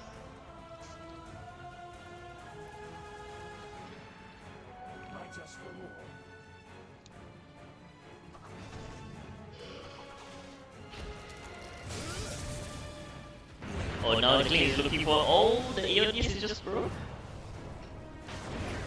Ice Path connects, but do they have the detection? No, they don't. They cannot see him. But Klings do have hacks. But the fight does break out. Coco is in a lot of trouble. Oh, here comes the Ursa! In the Klings A nice macro pyre onto 3-4 heroes. Ice Path as well.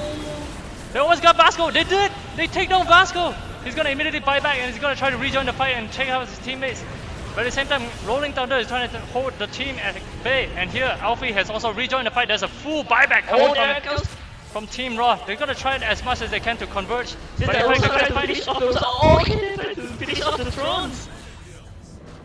Little Giant doing his best, taking out Sun God. A nice Ice Path holding him in place, but he's being disarmed, cannot do anything at all. But Sun God, he's ready to fall, yes he will. And even Kim Oh, here Wasabi, comes the Witch Doctor. can he do? Let it fly, let it fly. Oh. Oh, and this should be able to buy some time, but IOXY, I think he will fall for this. Will he survive? Yes, he will. So they managed to take out 2, and this might be their final push. Vasco, Oh, he will be able to take him out. That's 2. There's even a Divine Rapier. Down of the age. Divine. Divine Rapier sitting on the deck. Twinks, are you gonna pick it up? He decides to? No? Oh no, wow, they just stood back. Okay. Career cannot pick it up, come on. No, your career can't do it. What a back and forth match this was. 18k going in the way of Maggie Kari. I mean, look at that. The gold swing, the gold graph, look at that. The damage from Klings, 14,000 as compared to Ursa. They're dealing way too much damage onto these heroes. But the full buybacks, now that Team Raw is buybackless, they are sitting on a very, very thin wire. One small mistake and a bad team fight going south, and that's it. They're gonna lose their team fight opportunities. I think that's a bit of opportunity for MK to really put a lot of pressure on their Raw. Yeah, what a huge dip. I mean, that team fight really turned things around.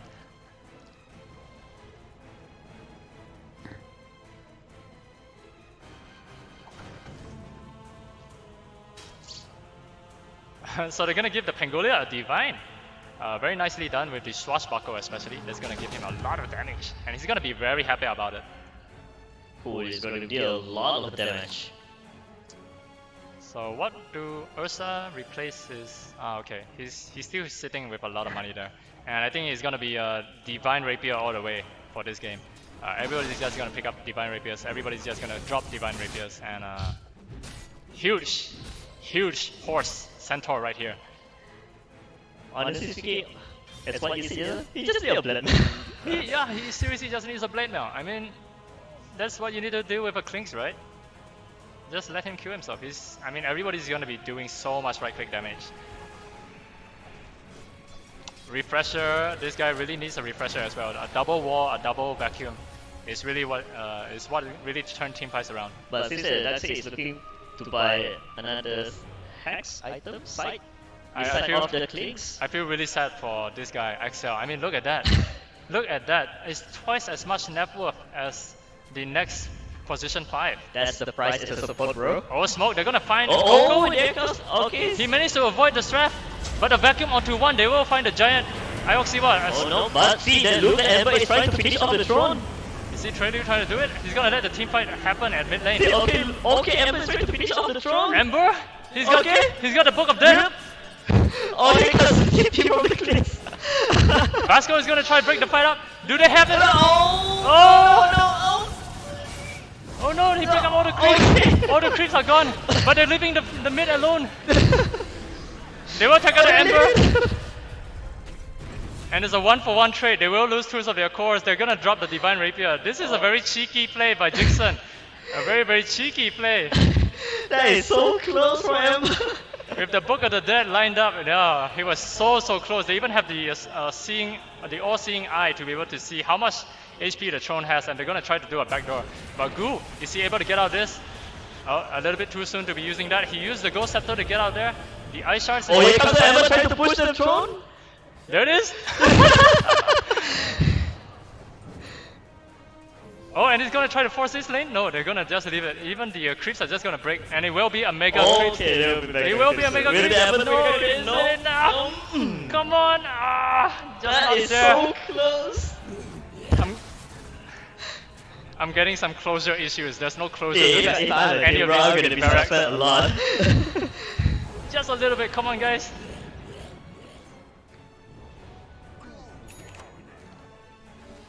Do they have any more buybacks for these teams? There's no buyback for any of the dire side. In fact, all of them are still about 3 minutes on cooldown. This is very dangerous for them. Even the teleportations are on cooldown for the dire side. Do they have glyph? Do they have glyph? Glyph of fortification is on cooldown for dire, about 30 more seconds.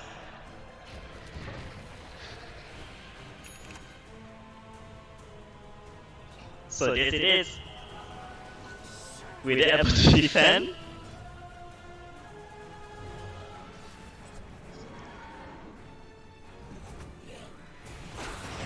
Oh, they're gonna find their kill. They're trying to catch the Clinks. Okay, Clinks is intentional.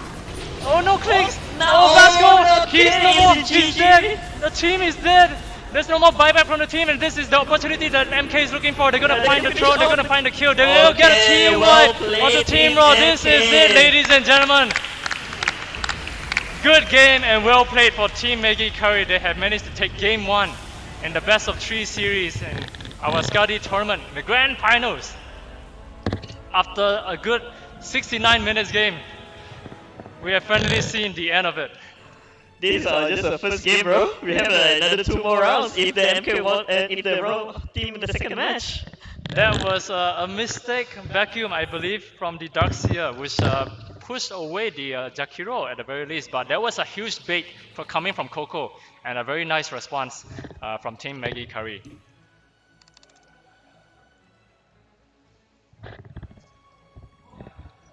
Here we see the breakdown and also the graph leading to the team fight. There was a very slight advantage at some point going to Team Kumpulan Raw, but at no way Maggie Kari has always been dominant throughout the whole game, and it was a very entertaining fight coming from both teams. A display of skill and team fights, just pure amazingness coming from both In teams. the end of the day, it's the chemistry is the key to get to the team, regardless if this hero is a late game or not. Because if you look at it, it's like heavily, strongly depending on the Ursa to finish off the Clinks.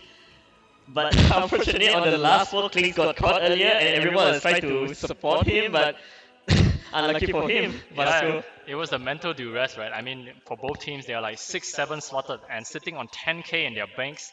It's a really huge mental duress going to such a late game stage. 69 minutes in, and Maggie Kari came out as the victors for game number 1. Once again, no blood now, bro. No blood now. Yeah. Well, ladies and gentlemen, we will take a break for the 15 minutes, and we'll come back to you again for game number 2, probably at around 4 o'clock. We'll see you in the second round. We'll see you again. Thanks for joining us, and see you at 4 o'clock.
Si boleh. Siapa orang mana ngejoknya? Aduh. Sorry? Ya Allah.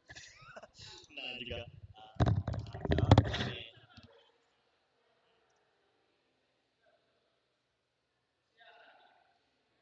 Raymond.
Four shot.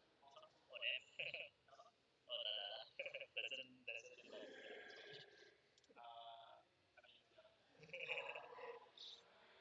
Since around now, but it's a long yeah. Just keep rolling. Yeah, they come especially after a long day loss. True.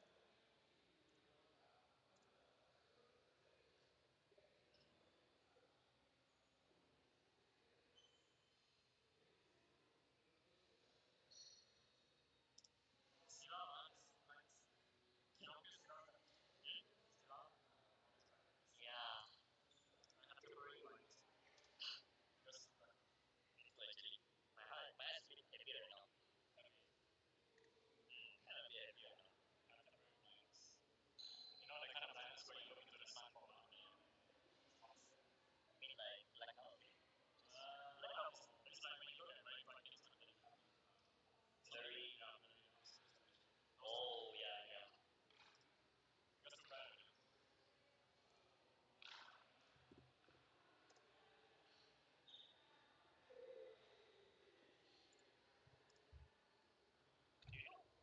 Oh, YPC's Raymond got raised. Raymond mana? Raymond Raymond Cheng kan?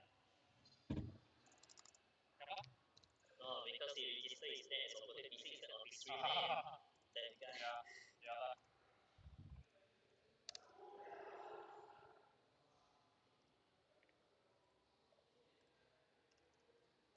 Raymond.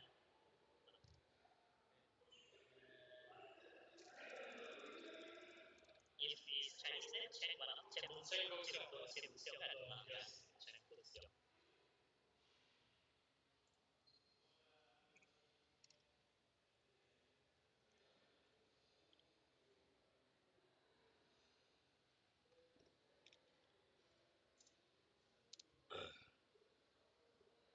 Dude, you like talking like non-stop. I was trying to intervene.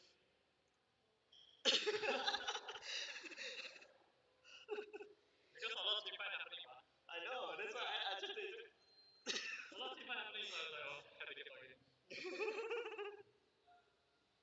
If you want to talk, you just tap me on the shoulder, then I'll stop. No, the thing I can't, the more you continue, the more I lost my idea already. Like, oh, what should I say now next?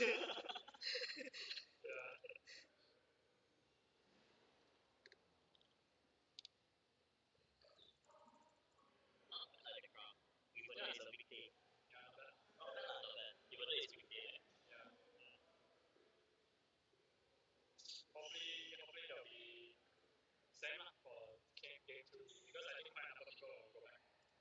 exactly.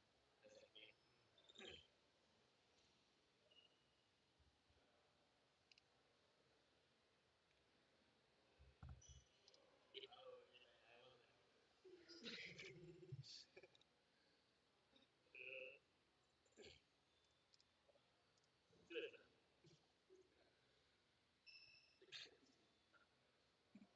Ya tu non-stop talking. Aku macam, bro, bro, okay lah.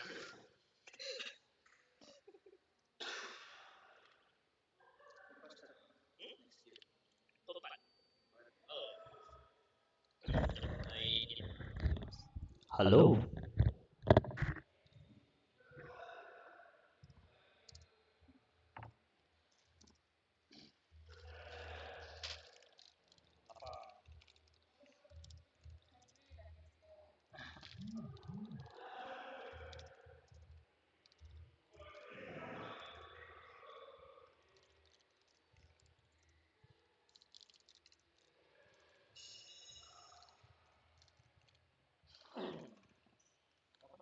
Huh? Just a bit only, thanks man. Yeah.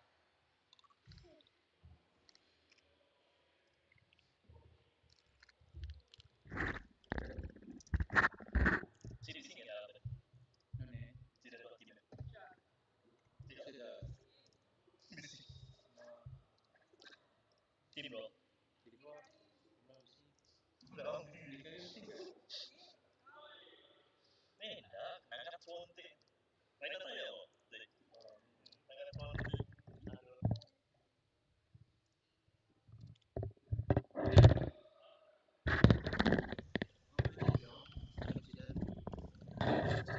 Sejam 7. Sejam 9 kalau. Aku main better than anything. Where is Batman?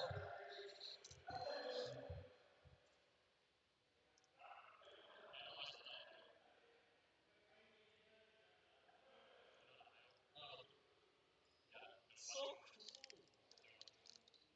That is so cool, man. Wow.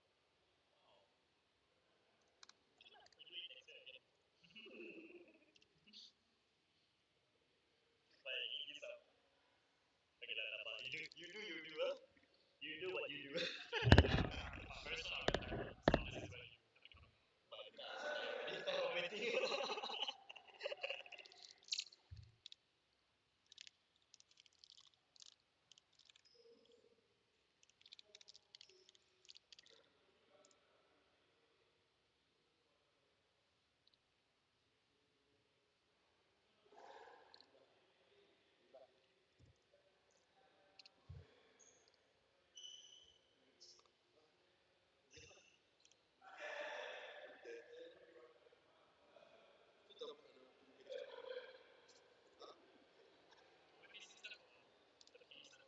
Yang professional. That's it.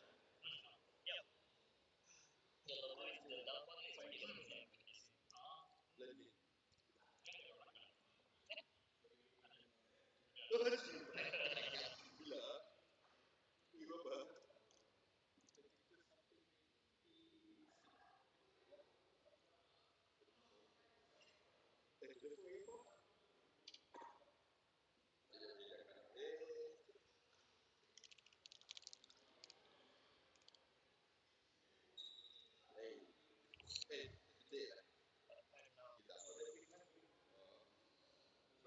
that.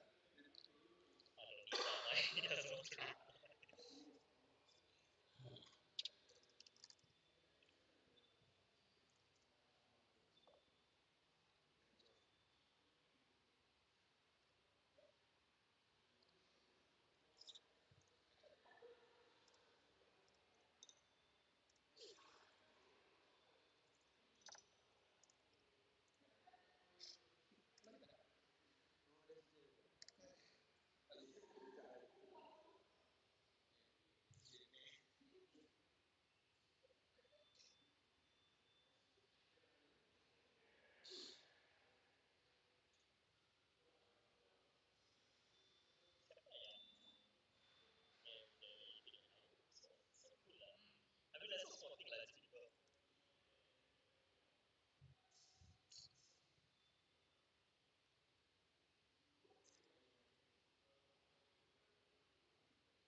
just to see first.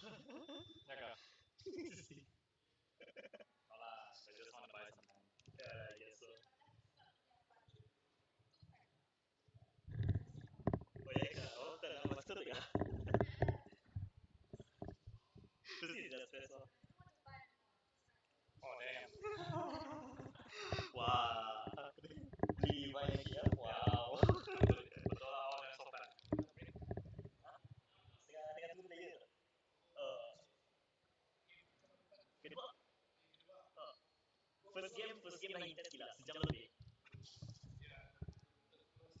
Close. Sila mana?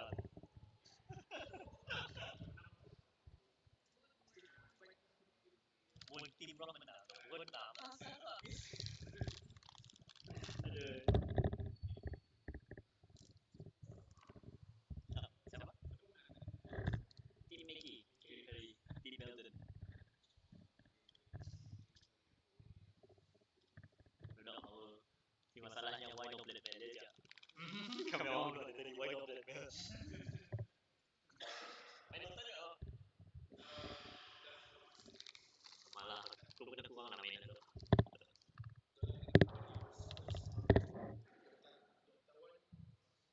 Tawan. Aku main tawan dah. Biasa ada beta stop 2 to 3 years they continue dah ajak kawan lagi sampai jadi kau main. Beta dah slow dah.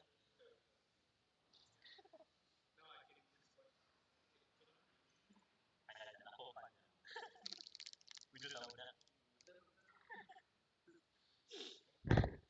Alright. Okay. Salah. Okay, they're ready.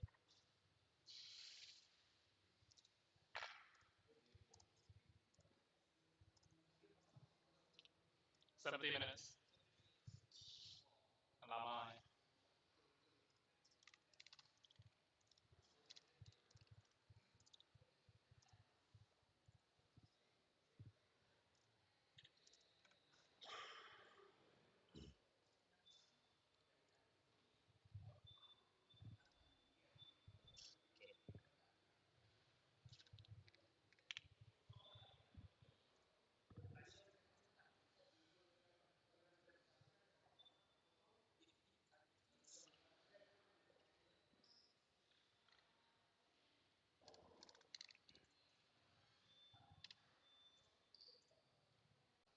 Because every time I start with the second game kan, memang crash.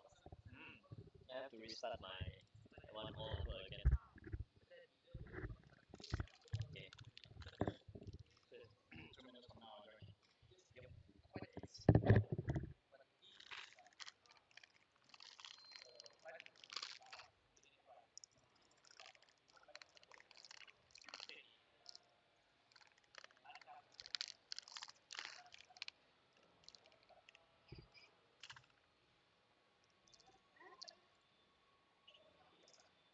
Yang pick Tito live pun top 2 minutes dia. 2 minit dia. Sebab aku dari apa? Bobby.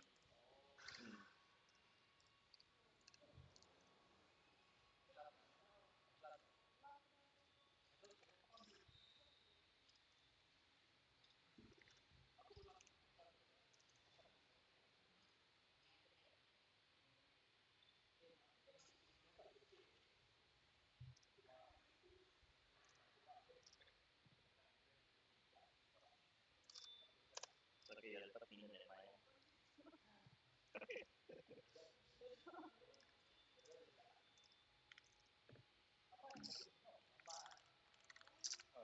sure. How's the sound? This one the voice. Yeah. Not direct kita nak get our voice lah. Apa? He say they but they cannot our voice lah. Because those 2 minutes pun dah busy. Kena itu something lah. How about the crowd nowadays? Do you think it's they care because the game has There's one of it.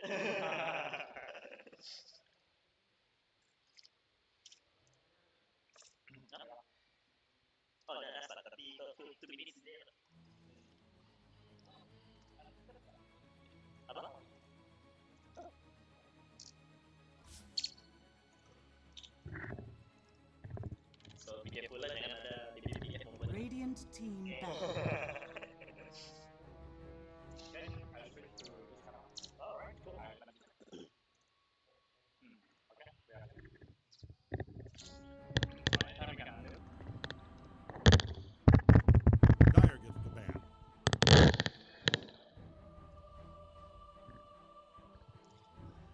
ladies and gentlemen, welcome to the second game between the Team Raw and Team Maggie Kari. The first game was won by Team Maggie Kari. Nearly, I would say. It's like tired, like sometimes from the Team Maggie Kari looks like potentially to be won, sometimes Team Raw, but unfortunately not. The lucky is not on the Team Raw sides. Yeah, it was a great fight in game number one. It was really back and forth, and most of the time we see Maggie Curry leading in terms of network, but they just find it really, really hard to close the game as we see Team Rock put up defense after defense successfully. Klings was a beast in the previous game, and if you see the current lineup right now, the first hero to be banned is a Klings from Maggie Kari. That is a definite respect ban, as they recognize how Vasco had obliterated their team with the Klings pickup. And here again, Maggie Curry decides to go for the Jakiro. It has been a staple in their pickup every time and has won them all their games so far. And they're going to stick with what isn't broken. 10 seconds. We're starting in 5 seconds, with or without you. Okay, ladies and gentlemen, for those of you who has just joined us today, welcome to our Game 2 of YPC SKADII. This is our Dota tournament that is being hosted by YPC, and we are hosting it in the very presence of the SKA lobby. It seems that the Team Raw now right now looking for the hero that have a good stunner, like for OM. Yep, it's a good pick. OM can deal good damage, have the stunners, also can give a good attack speed, especially on the third skill, multicast. And a lot of the items can be used to multicast by OM. Radiant knows just who to pick here. Disruptor. Yeah, but usually Ogre Magi doesn't go that far to get all the items that he dreamfully wanted, as he mostly just plays the position 4 or position 5 role. It seems that Maggie Kari is very confident to pick the Jack hero. Coco play very well using the Jack hero, Ice Puff, all on spots on hit. We're starting in 5 seconds, with or without you. Yeah, they're gonna stick with their comfort heroes for Maggie Curry. And Kumpulan Raw, Team Raw, they're gonna pick up both of their supports this time, both the Ogre Magi and the Disruptor. I wonder what will be the second pick by... Oh, another combo. The same hero, Shadow Shaman and the Jack hero, the MK. From Maggie Curry. Just trying to force and punish maybe Team Raw for not banning these two heroes, as they have made quite a considerable impact in the previous game, as we've seen the Ice Path from Jakiro and even the Shackles from Shadow Shaman. Able to just hold down the mighty Vasco's Klings in place, and that naps them the game. It seems that they also banned the Draw Ranger because the Vasco was very good using a Draw Ranger in the previous games. It seems that they are fully aware on the Vasco's signature hero right now. Yeah, they truly recognize Vasco is one of the best carry players in the game, and he's really the one carrying the team in the previous game. And they're really trying to force out all the uncomfort heroes that Vasco is probably not used to playing. One of his other heroes that he's very, very comfortable with is the Juggernaut.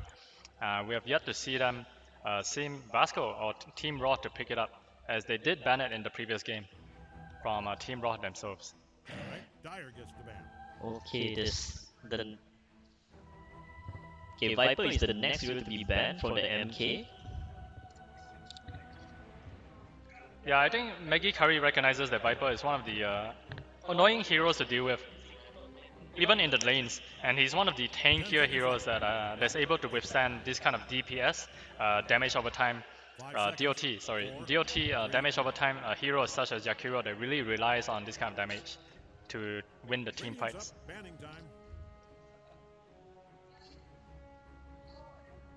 They're still leaving the Ember in the pool, and also the Ursa. Are they sure they're not going to ban Ember, or they're very confident that Ember is not their threat? One of the best ways to deal with Ember is the Disruptor, so they probably rely a lot on this Disruptor and to bring the Ember back, basically. I think that's the reason why they picked the Disruptor in the first place. Yeah, is to ensure that the Ember cannot be picked. Okay, Morphling. Seems that they are like from MK, most of them want to ban all the potential hard carries that bring a full potential by Vasco. Dyer's turn to pick. Yeah, they're trying to ban out the heroes that take that will most likely take mid to late game to ramp up, As you know, Maggie Kari, their playstyle is more to an aggressive early to mid game, taking advantage of the map and taking advantage of the lanes. And Team Raw is more revolving around the late game potential. So we have very different polar opposites of teams duking it out. And we see that Maggie Kari, by a clinch of a hairline, they're able to just take game number 1. Yeah, I wonder what the next hero they're gonna pick from the team row. Yep, and they decided to ban out the Ursa. They recognize that Ursa is both very good in lanes as well as even up to the late game. A well-placed disable allows the Ursa to just finish off a key target right away. I think it's fair enough they ban the Ursa or any other heroes that give a full potential, especially get support by the Shadow Shamans and the one, especially the hitters, hard carry hitters like Ursa. What else again? Snipers. Yeah, I love this pick by Team Raw. They've chosen the Darkseer again and has been proven to be quite an excellent hero in team fights in both initiation as well as counter initiation by dropping the vacuum and the wall down together.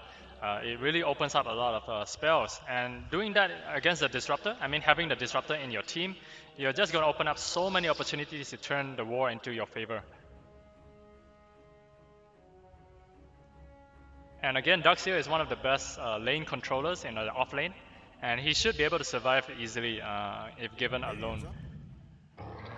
Oh, another centaur again in this game. In the previous game also the centaur played quite very well. Yeah, we see an exact blueprint of their previous picks. In fact, it seems like this is exactly the same first, second, third pick from Maggie Kari. They're saying, well, if you don't ban our heroes, we're just gonna pick it exactly the way we want. True. And yeah, Centaur War Runner, he is one of the best counters against Darkseer, especially after the vacuum. You really want your heroes to get back or get away from such a nasty position, and Centaur War Runner allows the Stampede, allows his teammates to just run in or to run out from such a sticky situation. Cool. So despite the Ursa got banned, there another hero that can give a full potential Shaman and the Jack hero is Juggernaut. Yep. 5 seconds. Yeah, Juggernaut, this is a great pickup. I'm not sure who will be playing it, but Juggernaut is one of the heroes that has taken the meta nowadays in this tournament. It's really hard for teams to deal with Magic Immunity Whirlwind Spinning Blade, Blade Fury, and also the ultimate Omni Slash on Juggernaut just offers so much damage and invulnerability to consider his next movements. It's just that the Juggernaut need to be aware, especially using the ulti, because not to mention that with the vacuums and then with the wall coming from the Darkseer with the loss of the multiple of the clones, and also need to be aware with the disruptor ultis and the third skill from the disruptor. Yeah, Team Raw has a lot of AoE damage potential right now with the disruptor and the Darkseer vacuum, and now we have Lashrak locking them all in place, and he's gonna be at the Disco Deer running around and just blazing all the enemy heroes apart. Dire gets the ban. I think lesson learned in the previous game since that the team Maggie Kari to find a hero that can support till the late game. Maybe perhaps another high mobility, Amber? Yeah, the biggest problem right now for Team Raw is that they are lacking the push potential. From all the heroes, only Lashrak with the what's the second skill for? Yeah, you know, the second skill for Lashrak. That's the one that's able to deal a lot of damage to the towers. But other than that, your other heroes, I mean like Darkseer, Disruptor, and Ogre Magi, you don't expect them to whack towers. It's gonna take ages for them to bring down a building. Yeah, I kind of agree with you, especially on the Jack hero on the third skill, also can deal the damage to the towers. Not to mention with the Shadow Shaman, the ulti, the Serpents, he can push the tower very nicely. We're starting in 5 seconds. Yeah. With or without. All right. Dire gets the Yeah, in fact, Maggie Kari has picked all their heroes to be able to try to safely, well, at least deal an extension amount of damage to the buildings. Like Juggernaut, he would just open up his Blade Fury, right-click down the buildings, and be able to get out safely before the spell ends. 10 seconds. This is the it seems that the band is Storm Spirit instead of the Amber. Okay, interesting. Yeah, Maggie Kari is banning all the hard carry potential heroes, like the Faceless Void and even the anti-mage. They just don't want to deal with any of these late game personnel. Oh, they're gonna ban OD. Good pick. Yeah, they ban OD. Yeah, Maggie Kari is still looking for a mid hero. Team Raw is looking for a hard carry. Since they need to choose carefully for the mid hero. Yep. Do they really want to pick the Ember? I don't think Ember would be a good pick here. They have so many spells to be able to deal with him right now. Yeah, you are right actually. If you look at the lineup for the Team Raw, most all of them are magical damage. Yep, magical. So maybe they need something that has a Mage Slayer or even a Pipe of Insight would be able to mitigate a lot of those magic damage. Yeah, they need to be extra careful when dealing with this. Perhaps lead by some Lotus to against all the damage dealers, for example like OM, easily countered by Lotus. Disruptor, Lotus, Carry definitely gonna go for the Lincoln. Last strike? Yep. And yeah, and then again, Team Ron, they need to have a very good tanky carry as well, because you look, or at least they have OM. Okay, Amber, yes. Amber, this is a very again. ballsy play, It's- very ballsy pick by Maggie Kari. Same lineup, except different carry. Exactly. Well, what isn't broken, you don't need to fix it, right? And yeah, we're gonna see how Team Raw responds to this almost the same lineup. We have 4 heroes from the same game number 1. It's just the Juggernaut switching out for the Ursa.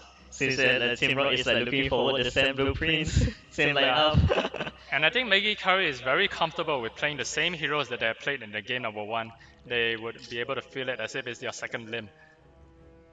So Team Raw, They need to think carefully what will be their next hero. they need somebody to hit hard, maybe a Spectre. Somebody that's tanky enough to survive all the I'm betting Medusa. the disables. Medusa? Oh, they really pick Medusa. Yeah, Medusa is a pretty tanky hero. And yeah, I think if she grows big, Vasco. Vasco, okay, definitely gonna pick the Medusa. Luckily they banned the reason why they picked the Medusa because they already banned AM in the list. Yeah, that's true. And Medusa is also one of Vasco's comfort heroes. He has played it a little bit in the tournament. It's not very popular.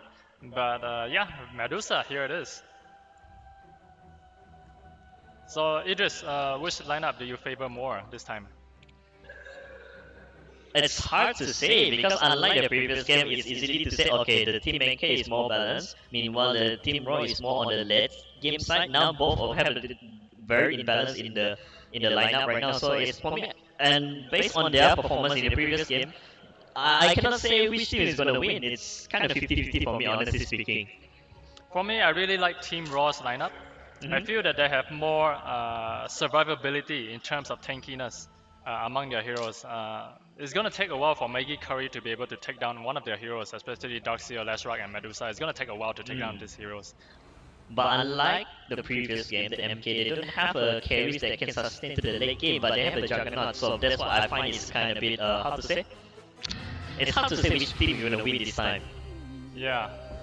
Because last time Ursa not really that strong in the late game.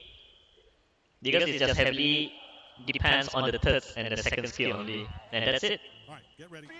Yeah, for me, I think I'm going with Team Raw on this one. I think their lineup is much more heavily dependent on team fights. When they take team fights, they're going to take towers. And for Maggie Kari, they're going to work a lot more on the pushing abilities of their heroes. So without further ado, ladies and gentlemen, if you're just joining us for game number 2, hi, my name is Hayden. I'm one of the casters. And my name is Chris. I'm also the caster for today's. Yeah, and welcome to the game number 2 of SKADII YPC. And here we have on team Maggie Kari, we have Jigson playing the Ember Spirit, Ioxiwa on the Center War Runner, and then we have Little Giant playing the Carry Juggernaut and Ghoul on the Shadow Shaman, and last but not least we have Coco on the Jakiro. Heads up. Yep, Coco. And the next one we have the Vasco, play as the Medusa. The next hero will be a Disruptor by Sun God Nika. Last track will be played by Kimo Sabi. Alfie, the captains of the team role will be played as a Darkseid, and the last one will be the Axel will play as a OM for the team role. So I wonder which team is going to win for the second match, because honestly speaking, I cannot pick, bro. Honestly. Yeah, I hope this is gonna be an Oh, exciting it one. seems that they are looking for the wall. They're Are gonna they find the looking for rune. a wall? Oh. Oh, nice stun onto 2, and they're Oh, gonna there do a goes placement. Counts This with is the gonna be a lot of damage. Oh, okay, first blood And they're by gonna the sacrifice team Alfie for MK. it. Well played for Jigsaw. Jigsaw will pick up the first blood, and Alfie will be the first one to fall to the first blood. Okay, seems that the team role really need to be extra careful this time, because the team role is now in the leading. And they are already fully aware how well played the Jigsaw play as an Ember. Yeah, and again, he's gonna have the first gold lead, the same as the previous game. This is gonna give him a little bit more advantage, and now he's up against the same lineup, Kimosobi, the mid player. At the top lane, Jakiro Coco against the farming Medusa, and Disruptor will be the supporting played by Sun God Nika. Aoxiwa again, he has put a level into the Hoofstomp that allows them to secure the kill onto the first blood. Meanwhile, at the bottom lane, typical combo between the Shaman and Juggernaut. Shaman definitely go for the Shackle and comes with the first kill, spinning by Juggy to secure the killing from the opponents. Yep, but playing as a melee hero against a Darkseer is usually very tough, especially with all these damage from the Iron Shell. That's just really, really hard to deal with, and all the creep wave being pushed into it. Not to forget with the OM, I mean, the first is already a stun, mini stun. When the Shaman do a Shackle, definitely OM will gonna stun to cancel the channel from the Shackle from the Shaman, and comes along with the second skill, which is the burn. That is very extremely painful. Yeah, but I remember when I was playing Ogre Magi, I really hate to play against a Juggernaut, because every time I do a Fire Blast or an Ignite, he would just be able to spin his way out of it, and that means I've wasted my skill on that. Precisely, true. That is very true. Since the top lane is quite comfortable farming against with the Centaur. Let's see at the mid lane then. A bottle already being picked up by Jigsaw, and Yup. Kimosobi yet to purchase one. Oh, Jigsaw get the last hit. Yeah, Jigsaw should be able to do well here. It's really his comfort hero. He's been playing Ember for ages, and Kimosobi will pick up the first water rune. Okay, nothing much hectic for now at minute number 2. Yep. Like I said, Juggernaut is gonna find it really, really hard to play against a Darkseer, especially when he's spamming the Iron Shell all over the place. But this would allow him to be able to control the creep wave, and when the Iron Shell is still just level 1, it's a lot easier to control it.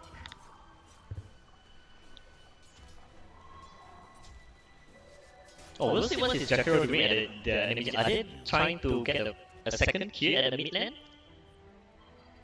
Oh no. Oh, they're just getting a bounty, that's it, alright. Yeah, he's just trying to steal the bounty. And that is very quick to have a ring of heart at the minute of 3 by Centaur. Sun God Nika gonna try and pull the creep. To where? I'm not sure, but maybe just to prevent. Ooh, Little Giant falling a little bit low.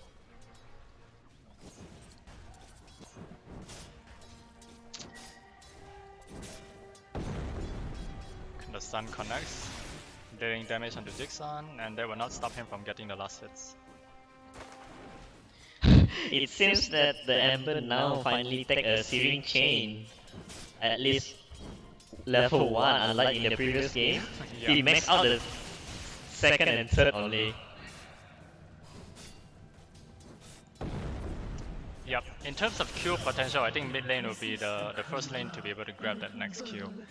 But other than that, we see Juggernaut is really sitting kind of low. He's already used the healing ward to try to sustain his stay in the lane of bottom. And yeah, it's tough to deal against that Iron Shell. Yeah, Iron Shell plus with the burn, the ignite from the OM. Definitely. They're having a hard time to farm at the bottom lane. Yep, and Good is really positioning himself just in the jungle. He's really trying to offer some space to the Juggernaut and find an opportunity. Okay, here he is. Oh But the no! counter stun stops the Shackle, and that is to be expected from the Ogre Magi. Exactly, that's what the OM should do when against with the Shadow Shaman. Yep, just save the stun to counter the Shackle, and your Darkseer will And then make not to mention that let's say if they shackle the OM first is they have a very high armor, good HP, quite tanky, and comes along with the vacuum by Darkseer. I think it's quite impossible to shackle nicely combo with the Juggernauts. Yeah, I think, okay, mid lane is really dominating in terms of farm, and there's a 2.9k, there's a 1k net worth gold lead. Oh, let's see at the bottom lane what happens. They are literally like, oh, okay. He's pushing the lane. Yes. But top lane, however, they're taking a scuffle, and they're try to go on Ioxiwa. He's pretty tanky, but the bounce from the Mystic Snakes, nicely done. They found the kill onto the Centaur Warrunner. Ioxiwa takes the 4. There was 3 bounces, and the damage amplified by the snakes after that is like 40%. Yeah, 35% increase in damage, and that's the reason why Ioxiwa takes the 4. He was way too close to the creeps. Exactly, and also reply in your face. Yeah, from what the Medusa.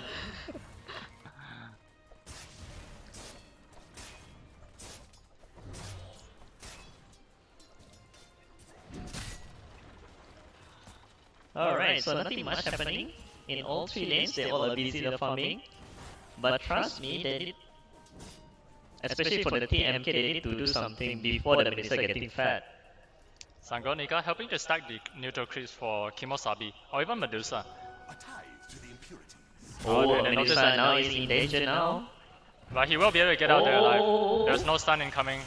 Okay. And even the kinetic shield was there to prevent it. Jason now already level 6. If Kimosabi isn't too careful, there's a huge Q potential coming from the Ember Spirit. As expected from the Lashrock, max out the 3rd skill just to get a secure farming lane. Top lane. It feels like every time that they right click the Centaur Warrunner, they're just dealing damage back to themselves. It's really tough to deal with such a tanky hero, and he's just able to regenerate so much HP back. Yep. The return damage is very painful. But look at that, the Mystic Snakes just dealing so much damage, and if it's not too careful... Okay, we did able to kill Sandfall at least. Oh, that was very close! Not enough. The stun was not able to come out in time. And here comes the Ember! Jigsaw! Oh, well played for Ember!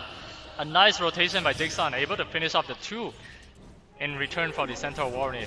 Revenge has been acquired. But that will leave Kimosabi some space to farm. He now has 10 charges of Magic Stick. I mean, that is wrong strategy, right? They just like waiting for the right item for the right timing. That's it. Little Giant living on the edge with very low HP. But he knows that there's very little kill potential unless he's able to get in nice and close.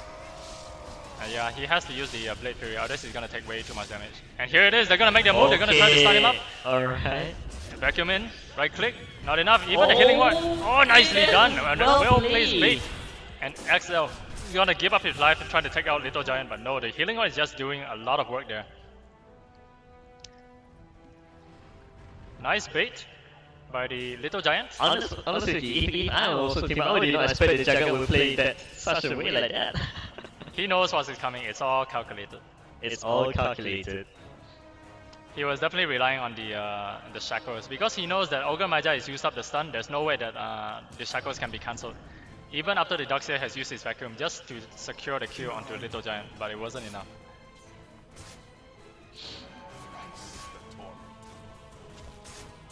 So we see the cores from MK, they're doing really well in terms of net worth. Juggernaut is now picking back his items, and all he needs is mana to sustain the lane. It seems that RM is at the lowest net worth.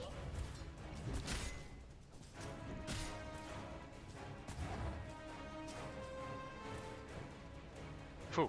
Will we be able to kill at the top lane central? Nope. Okay. I think this time the second game is quite literally quite passive. They're playing it safe. They know that the game is on the line. Exactly. A huge amount of money is on the line as well. And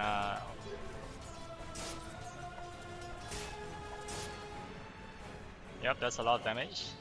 And you don't really have heroes that's able to jump onto others. I mean, like, you need a Jakiro to be able to go onto the shadow, onto the Medusa, for example. Otherwise, Oh, with now that- I understand why Sento is quite confident being upfront and alone in the lane because they already have the Vanguard. Yeah, he has a Vanguard being picked up. He's able to mitigate a lot of damage, especially the right clicks from Medusa. And yes, Exactly. he will get a position onto her, Oh, but there is no follow-up. Where is Jakiro? Jakiro is not there to save him. In fact, Jakiro is all the way doing his antics. And in fact, I think Iosiba has pushed all the way. But it's not some. Is there any glimpse? Yes, Oh, there is. okay, that's a Able to bring him back. okay, He's in a well lot of trouble right played. now. Will it able to kill Sento this time? No? There's no rotation from Jakiro. In fact, the career is gonna be finding his way. Do I have TP? Nope. Oh, here but comes Jason is the here. mid players. Unfortunately, not enough mana to. Okay, you just use this. Oh, there it is, the Stampede. They're gonna try to rush in, dive under the tower. But instead, they're gonna Will go for the that key be able target, to which is kill Vasco. Medusa? No? Is it enough? Oh, no. And Now- even now- Kimosobi has joined the fight. They're gonna try to find a kill onto Nika instead. They managed to connect the ice path. Finds a kill onto Nika. Yes, he can. Can they get the next kill onto Vasco instead as they give up the life of Coco? That's too bad because the key target that they really wanted was Medusa, and they wasted a lot of time diverting their targets under the tower. That is very true. It's just a trade between a one support with one support. Yeah. A bit of a sloppy play right there from both teams. Oh, and top lane though. Oh, yeah, okay. instead they've managed to stay and start the fight. Jigsaw is without mana. He has to be very careful about where he chooses to go next. Exactly. Or else it's very hard for him to escape. They're giving mana back to Medusa. A stun being used onto him, and the Mystic Snakes will not connect onto any of the heroes. That will leave bottom lane open, and they will definitely take it. The healing ward keeping them nice and healthy. It's a very, very good item to have. Vacuum being used to try and slow him down, but yep, they will secure the tower. Yep, NMK secured their first tower And to here destroy. we see Maggie Kari invading the Dire base, trying to force out the heroes, but I think this is just gonna end up in them wasting their time because Medusa is just gonna stay in the lane and Continue farming. yep, Medusa will find the safest lane to farm, which is bottom, and Dogs here will now take top. There's a rotation, Horse racing, rugby, cricket, and yeah, this will give enough space for Medusa to just continue farming as the lanes push up. At the same time, she will be able to farm the Ancients, and while she's waiting for the creeps to push.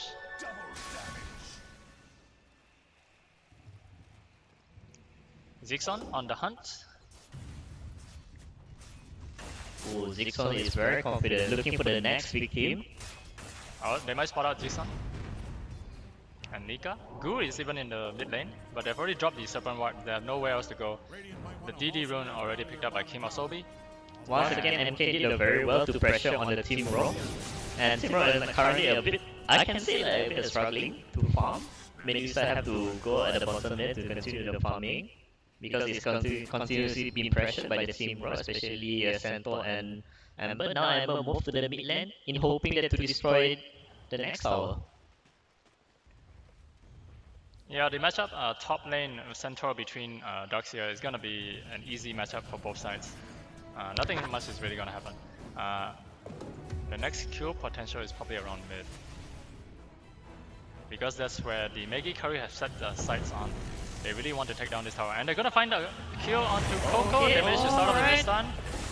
Nothing to follow up though. There's no static storm to silence them. And there it is, Okay, they're able to there is a silence- static storm. Are they gonna finish up nice Kimosobi? well play. The static storm doing a Oh, lot of but damage. unfortunately, okay, good glimpse, but unfortunately they couldn't secure any kills. Oh! Oh, okay, at least they managed to kill At one. least they got one, they got good. And the It top was a lane, very close game. he even used the Stampede to offer some help for his teammates. But once again, don't forget about Medusa. We keep forgetting about their main carry. Uh-oh, I think Ioxi was in trouble. But Juggernaut has showed up to the fight. Uh-oh, where is Alfie gonna go next? I think it's not enough to kill. Okay, alright. Yeah, he should get off just fine. Nothing's gonna happen from there. Yeah, I was like hoping that Juggernaut would direct ulti, but he was like a bit insecure because he was waiting for the next wave 3. Yeah, he was afraid that his ultimate would jump somewhere else. But at the same time, this means that Vasco is just having so much time to farm all by his lonesome. Oh, that's how the hard carry should do. Oh, And they got a kill on the top. Both heroes, they just teleport in. Ogre Magi even giving up his life. One going to Jigsaw and another going to Little Giant. And this will allow them to secure the top lane uncontested. Honestly speaking, Jigsaw this time play very well. They keep a roaming, ganking contest after they get the first blood. All he needs is just a bottle. Are they gonna find Kimosobi? Okay, The alright. smoke has been broken. The static Oh, okay, storm. nice tactic storm. But instead they're gonna Probably focus on Kimosobi. The ice path not gonna connect onto But- everyone, but here it is. They're gonna try to focus down Kimosobi. The stun lands and the shackle even connects. They will take down the core mid hero Kimosobi, the first to pay with his life. It was a very good tactic storm, but unfortunately not many heroes were practically present to assist him. They were not able to counter initiate. Such a big group of 4 against 2. Yes. Team exactly. Raw taking a loss on that one. And now we see Maggie Kari having an 8k gold lead, and they're gonna try to find more at mid lane. Their next focus probably should be bottom, because that's where Vasco is. But nope, they're gonna just keep focusing down mid. Slowly but surely, burning it away. But don't tell me they're approaching for the same strategy. Maybe instead they are letting the Vasco to farm properly. Once again, Vasco need items. The healing ward down. Well, they know that the static storm is on cooldown, and there's really nothing much that can stop them from going in. And the stampede has already been used. They're gonna go on the bottom lane, try to take out Vasco, but is it enough? Oh, okay. He has been stunned by the Mystic Snake, and even Ghoul's Shackle was not. No, the Hex was not even able to reach because of the Stone Gaze. Yes, Medusa activated the ulti and direct TP. Just nice, clean escape. Nicely done. Good reaction by Vasco. Able to safely get out of the game. Even the Stampede was used. But at the same time, they sacrificed their tier 2 tower as a result. They're really buying a lot of time for this Medusa. And here, Ioxiwa is really just trying to... Oh, here comes the alright. Oh, sexy on his The vacuum into the wall. Not enough damage okay, though. nice. The silence is there, but where's the damage? Medusa coming in, using the snake. Oh, Medusa just get caught by the shackles. And here comes the Juggernaut. Oh, so much damage! Even the nice. Maelstrom dealing so much. Slide of Fist into the DPS, the DOT. They managed to get one onto the Ogre Magi. She said they don't decide to push at the mid. Only a level 1 vacuum, no wonder the cast range very short. Yes. He has to go all the way up there. Is this the prioritize or the third skill for having us to sustain the To team farm fight? And even the Surge has 2 points in it. Hmm. What is Gu doing all by his lonesome? Is he really just going to take it and give up his life? Are you serious? Okay, hey guys, come on, take it back. What are you guys doing? Take it back. Yeah, take it back. Okay, look at the G-Son now, they're trying to kill the Ember. With the And- Ember to... Oh, Can they okay, get that it? is very close. Can they get it? Ah, yes, one Okay, hit. well done execution by the Sanford and... Both teams are just giving freebies everywhere. It seems that Maggie Kari is trying to dominate their jungles because they don't want Vasco to farm. Yeah, they really need to eliminate the jungle potential from Vasco, especially the Ancients. If they start stacking up Ancients, that's gonna accelerate Vasco's farm. And there it is, they're gonna spot out the ward. Dyer's top tower is really taking a beat. The steering change, not gonna connect. Honestly speaking, this time the Ember is so aggressive. And Vasco is gonna continue farming, but instead he's gonna try to go down mid, trying to really pressure the lanes. Things are looking dire. Coco pushing bottom as well, Forget I said that. slowly chipping away at the tower. All lanes are being pressured, and in fact the jungle is being compromised right now. Vasco has to be very careful, she's low on mana. They're gonna spot out someone. Oh, they're gonna spot out Vasco, he's all by himself. okay, oh no, The Vasco static is storm in should be danger there right now. to counter initiate with a room and a vacuum. Oh, look Here at comes the the wall. shackles there. They still find the shackle onto him. Can they get it? That is so much damage! Onto nice three. executions. The slide of fist and the maelstrom chipping in and proccing. dealing so much damage. A nice find by Jason and Ioxiwa. Counts with the sample, the first stun, counts along with the combo with the next combo stun by the steering chain, and then finish off by the Juggernaut with the ulti. That is a very clean executions by Team Maggie Kari. Excellent find right there. Now they're leading with 13k gold lead. Huge damage coming from the Ember, 2400, as well as the Juggernaut slicing and dicing with pure execution. It seems that they underestimate their Ember, honestly speaking. In the previous game, Ember has a very good mobility in pushing lanes, but this time I saw the Ember this time is very aggressive. Yeah, they're really depending on this Medusa, and Ioxiwa, he knows that Medusa is there. Yep. It's gonna be 3 on him if he's not too careful. He's pretty tanky, and they're gonna try to bring him back. I Not hope. in range, not in range at all. But slowly but surely, Jakiro is posturing, and he sees them, uses the ice path, Okay. and it creates a separation between them. They're gonna get the kill, nice and easy on the Sun God Nika. Oh, here comes the. They're gonna try to trash off any stragglers, Oh, and next no. one to fall might be Okay. XL. He was about to But- stun, but unfortunately he was not able to do so. And there it is, they couldn't catch. Centaur was just there to bait them out of position, and they really bait them to the extreme Not limits. to mention Shadow Shaman has the ulti to continuously Yeah. pushing. Okay, And there it is, they're gonna is. try to force the tier 3 already at 21 minutes within the game, and they're forcing down the tier 3. This is a lot of pressure onto Team Raw. Vasco has no choice, has to farm at their jungle if you look at the bottom lane. They're gonna drop down the wall, but it wasn't really well placed.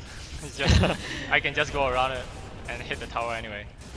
At least it's slowed down a bit. And 21 minutes, tier 3 tower already down. Are they gonna try to force the issue onto the heroes? If they can take out Kimosobi,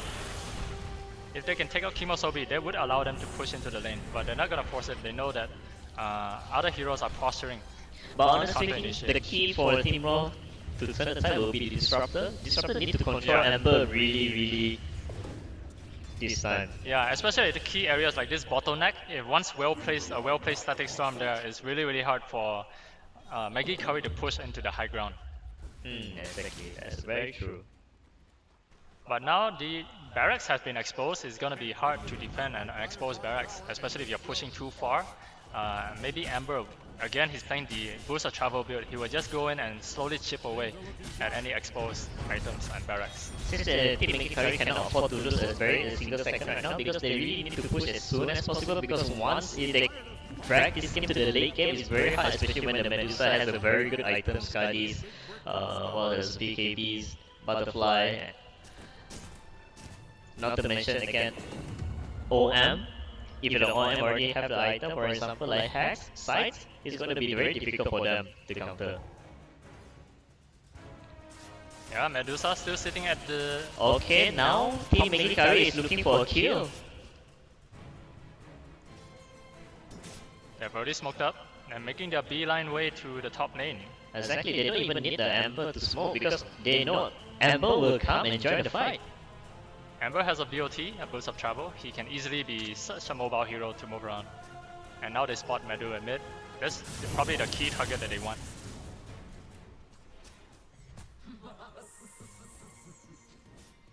But unfortunately, the Team Maggie Kari was not able to find a secure kill after the smoke.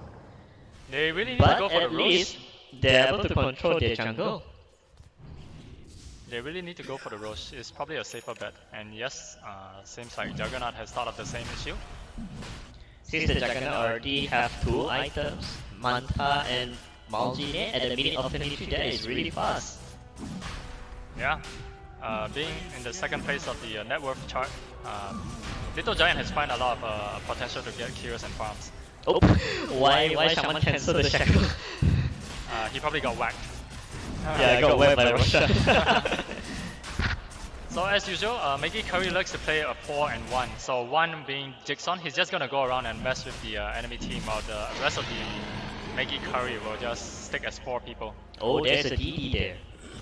A DD, a nice find for Little Giant. This is probably the best opportunity to look for fights right now. Not to mention that the ulti is still active. Let's say if no mana, you just simply die and respawn and you get full HP and mana back. That's Yep, it. this will allow him to just put pressure onto the barracks. He's just gonna go right in, Blade Fury, and yeah, probably sacrifice his life with the Aegis.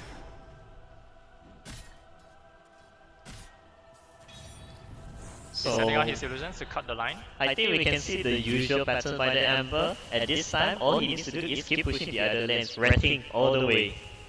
Yep, they're gonna try and split push because they know that Team Raw is the strongest when they are grouped up as 5. So we'll see. Okay, here's how. Alright, They're here's dropping the it. Snake They're gonna Serpent for try the and take Shadow down the structures as Shaman. fast as they can. The Okay, here Icon comes the attack. status. Unfortunately, Kimosobi already more popping the effective third than- stone. And the first one that they're gonna focus on is Kimosobi. Not enough. The Blade now is gonna run out. No, the BKB is gonna run out, but they will not be able to find any kills. In fact, they did get the kill. on okay, Kimosobi. nice Ice Bar from the Jakiro. Oh, they hold along down with the the Shadow Shadow by the Slash. Shadow Shaman. And They hold on to the this one, she has no mana now. Oh, look at that amount of control. Oh, that is very nice. Uh-oh. And then they have Pirates are no gonna see choice. some trouble. Disruptor have to buy back. They have no choice. Oh, they managed to save Medusa. Nicely done.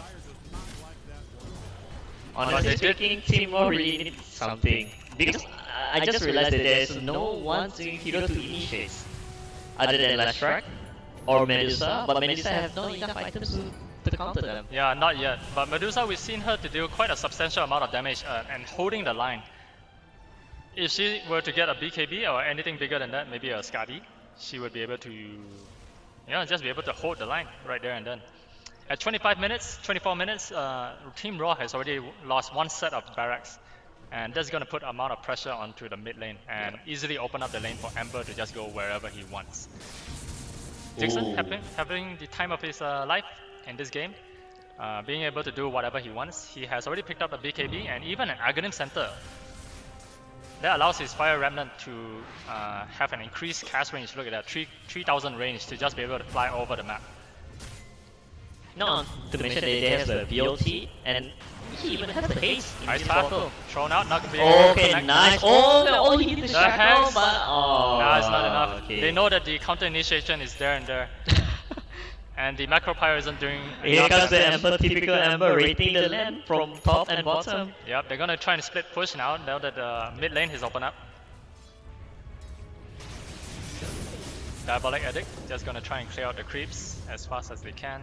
And again, we're seeing the same situation where Team Raw is confined into their base. They have really nowhere else to go.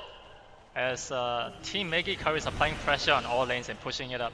And then once again, as what I said in the previous game, all they need is just to win, they need to win one team fight. That's it. That high ground defense, it has to be the one. The Aegis is slowly running out and is still available on the Little Giant Juggernaut. True. So we'll see how the team all perform this time. I mean, like, they really need to do some things. Yep, and both teams are trying out voice chats just for the sake of it. A short tactical pause and the teams are ready to go. Yep. Hey, look who's back. Manta almost ready to, Manta is already being picked up. Next is the Oh, nice. Aghanim's. Chain Oh, by is he Ember. thinking about it? Probably not. It seems that the Ember is trying to stay at one lane, the rest Yeah. will be pushed at the other lane. Yep, he's trying to buy as much time for the other lanes to push up and deal some chip damage onto the towers. Especially when you have a Shadow Shaman, the Serpent Ward ready to go. Oh, Here here it comes is. the Serpents from the Shadow And they Shaman. found the stun onto the Oh, nice. Disruptor. That is a SKADII very- already completed. That is absolutely very clean executions from the Here it is. center.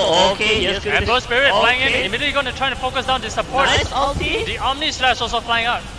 But here Kimosobi is already using the Ghost Okay, to nice try to tackle get from as the much damage as Shadow they can. Shamans. Okay, they Oh, lost nicely done. three. They managed to control Vasco. No more mana left. But again, they failed to kill Vasco Medusa. The minute is clearly how well they want to take a good care of their hard carries. Yeah. But again, when they lose their disruptor, at the same time they are very comfortable to dive in. Exactly. When there's no static storm to stop the advancements of Maggie, Kari, they can just go in as much as they want. Exactly. But man, if I am Zero, I'm very stressful with Ember, honestly. Yeah, it's really, really hard to cancel such a highly mobile hero right now. Super mobile. Super mobile, have BOT, have ulti. Just now in the bottle he has haste. What else you ask for more?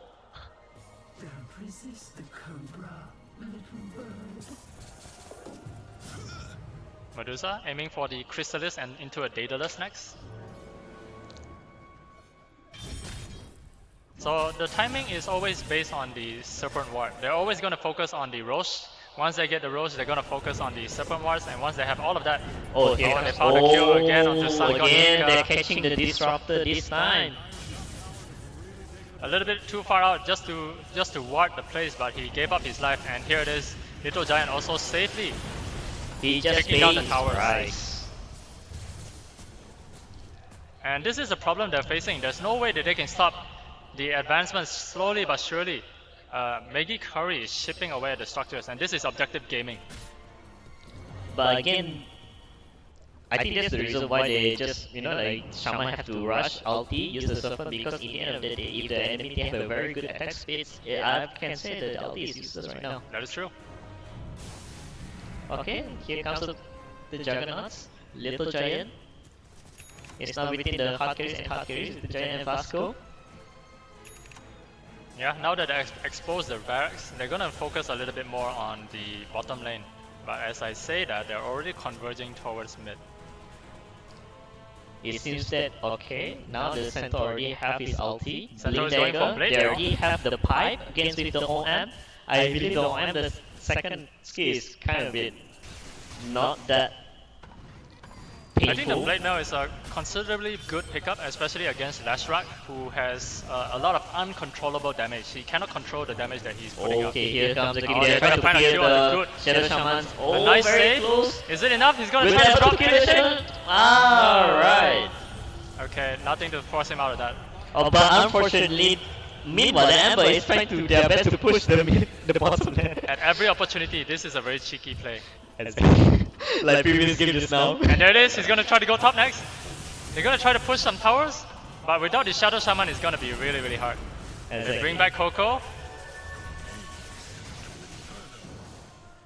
Chipping away the range racks, one of the best choices, as they cannot regenerate. They do not have Trian to repair any of the structures. So while Shadow Shaman is sleeping, they're gonna still continue to chip, and this double damage, ooh, that's a lot of damage. That's a very nice switch. Ice Path not gonna be able to connect onto anyone. Yep.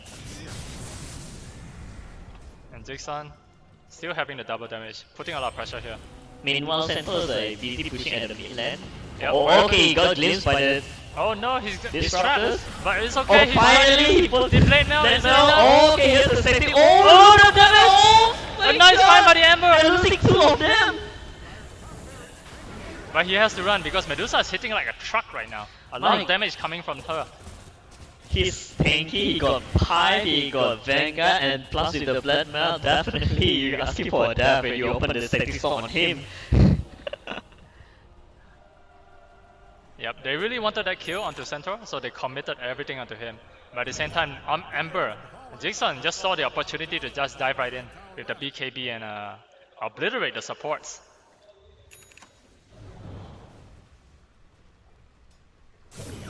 Oh, they managed to find a nice hex. Continuation, a nice lockdown. They will finish off the Darkseer, and here it is, a beyond godlike for Jigsaw. Very clean executions.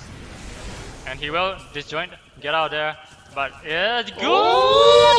Oh, kill. He's not able to drop down any of the support ones. Here comes the 6-1. But he's gonna find a return kill. Oh my god, oh my god, Amber, look at that, look at that. Oh, he's gonna find another kill. Yes, he King's can. coming and coming. Uh-oh, he's stunned by the Mystic Snakes. Is it enough? Oh, he just pushed his luck way too much, and that. Unfortunately, meanwhile, Juggernaut is busy pushing at the bottom lane. Arxiwa is gonna try to find some cleanup. Okay, Can they get the kill and onto is Vasco? dead. Vasco is hitting himself. Vasco has no mana. Oh, and here comes Juggernaut to clean it up. Little It's a Giant team wide. managed to find the kill. And they will get the second lane of Rags. Vasco is the only one alive right now. Okay, nice start. here comes the Jigsaw. Oh, ulti. Omni Oh, Slash. nice Omni Slash. This is Find the very kill onto good. Excel. Oh, Another nice kill onto kill. Excel. With Two the heroes to now kill the reject. Vasco this time. Oh, Controlling the Medusa in place. She has no more mana shield. no But can this mana. static stop save her? Is this a dieback? One more hit. Oh, Center. that's very fast. Center. Jump in. He Very takes the clean kill. by Axiba Center. secures the kill, and this might be it. This is the juggler. Excellent precision. GG has called from Team Raw. 33-minute game. Ladies and gentlemen, GG has been called by Team Raw, and Maggie Kari will take this series in a 2-0. Well played from the both team, but unfortunately, Team Maggie Kari is too strong against from the Team Raw. Well played to both teams. A very exciting game nonetheless, as both teams has displayed a tremendous amount of skill.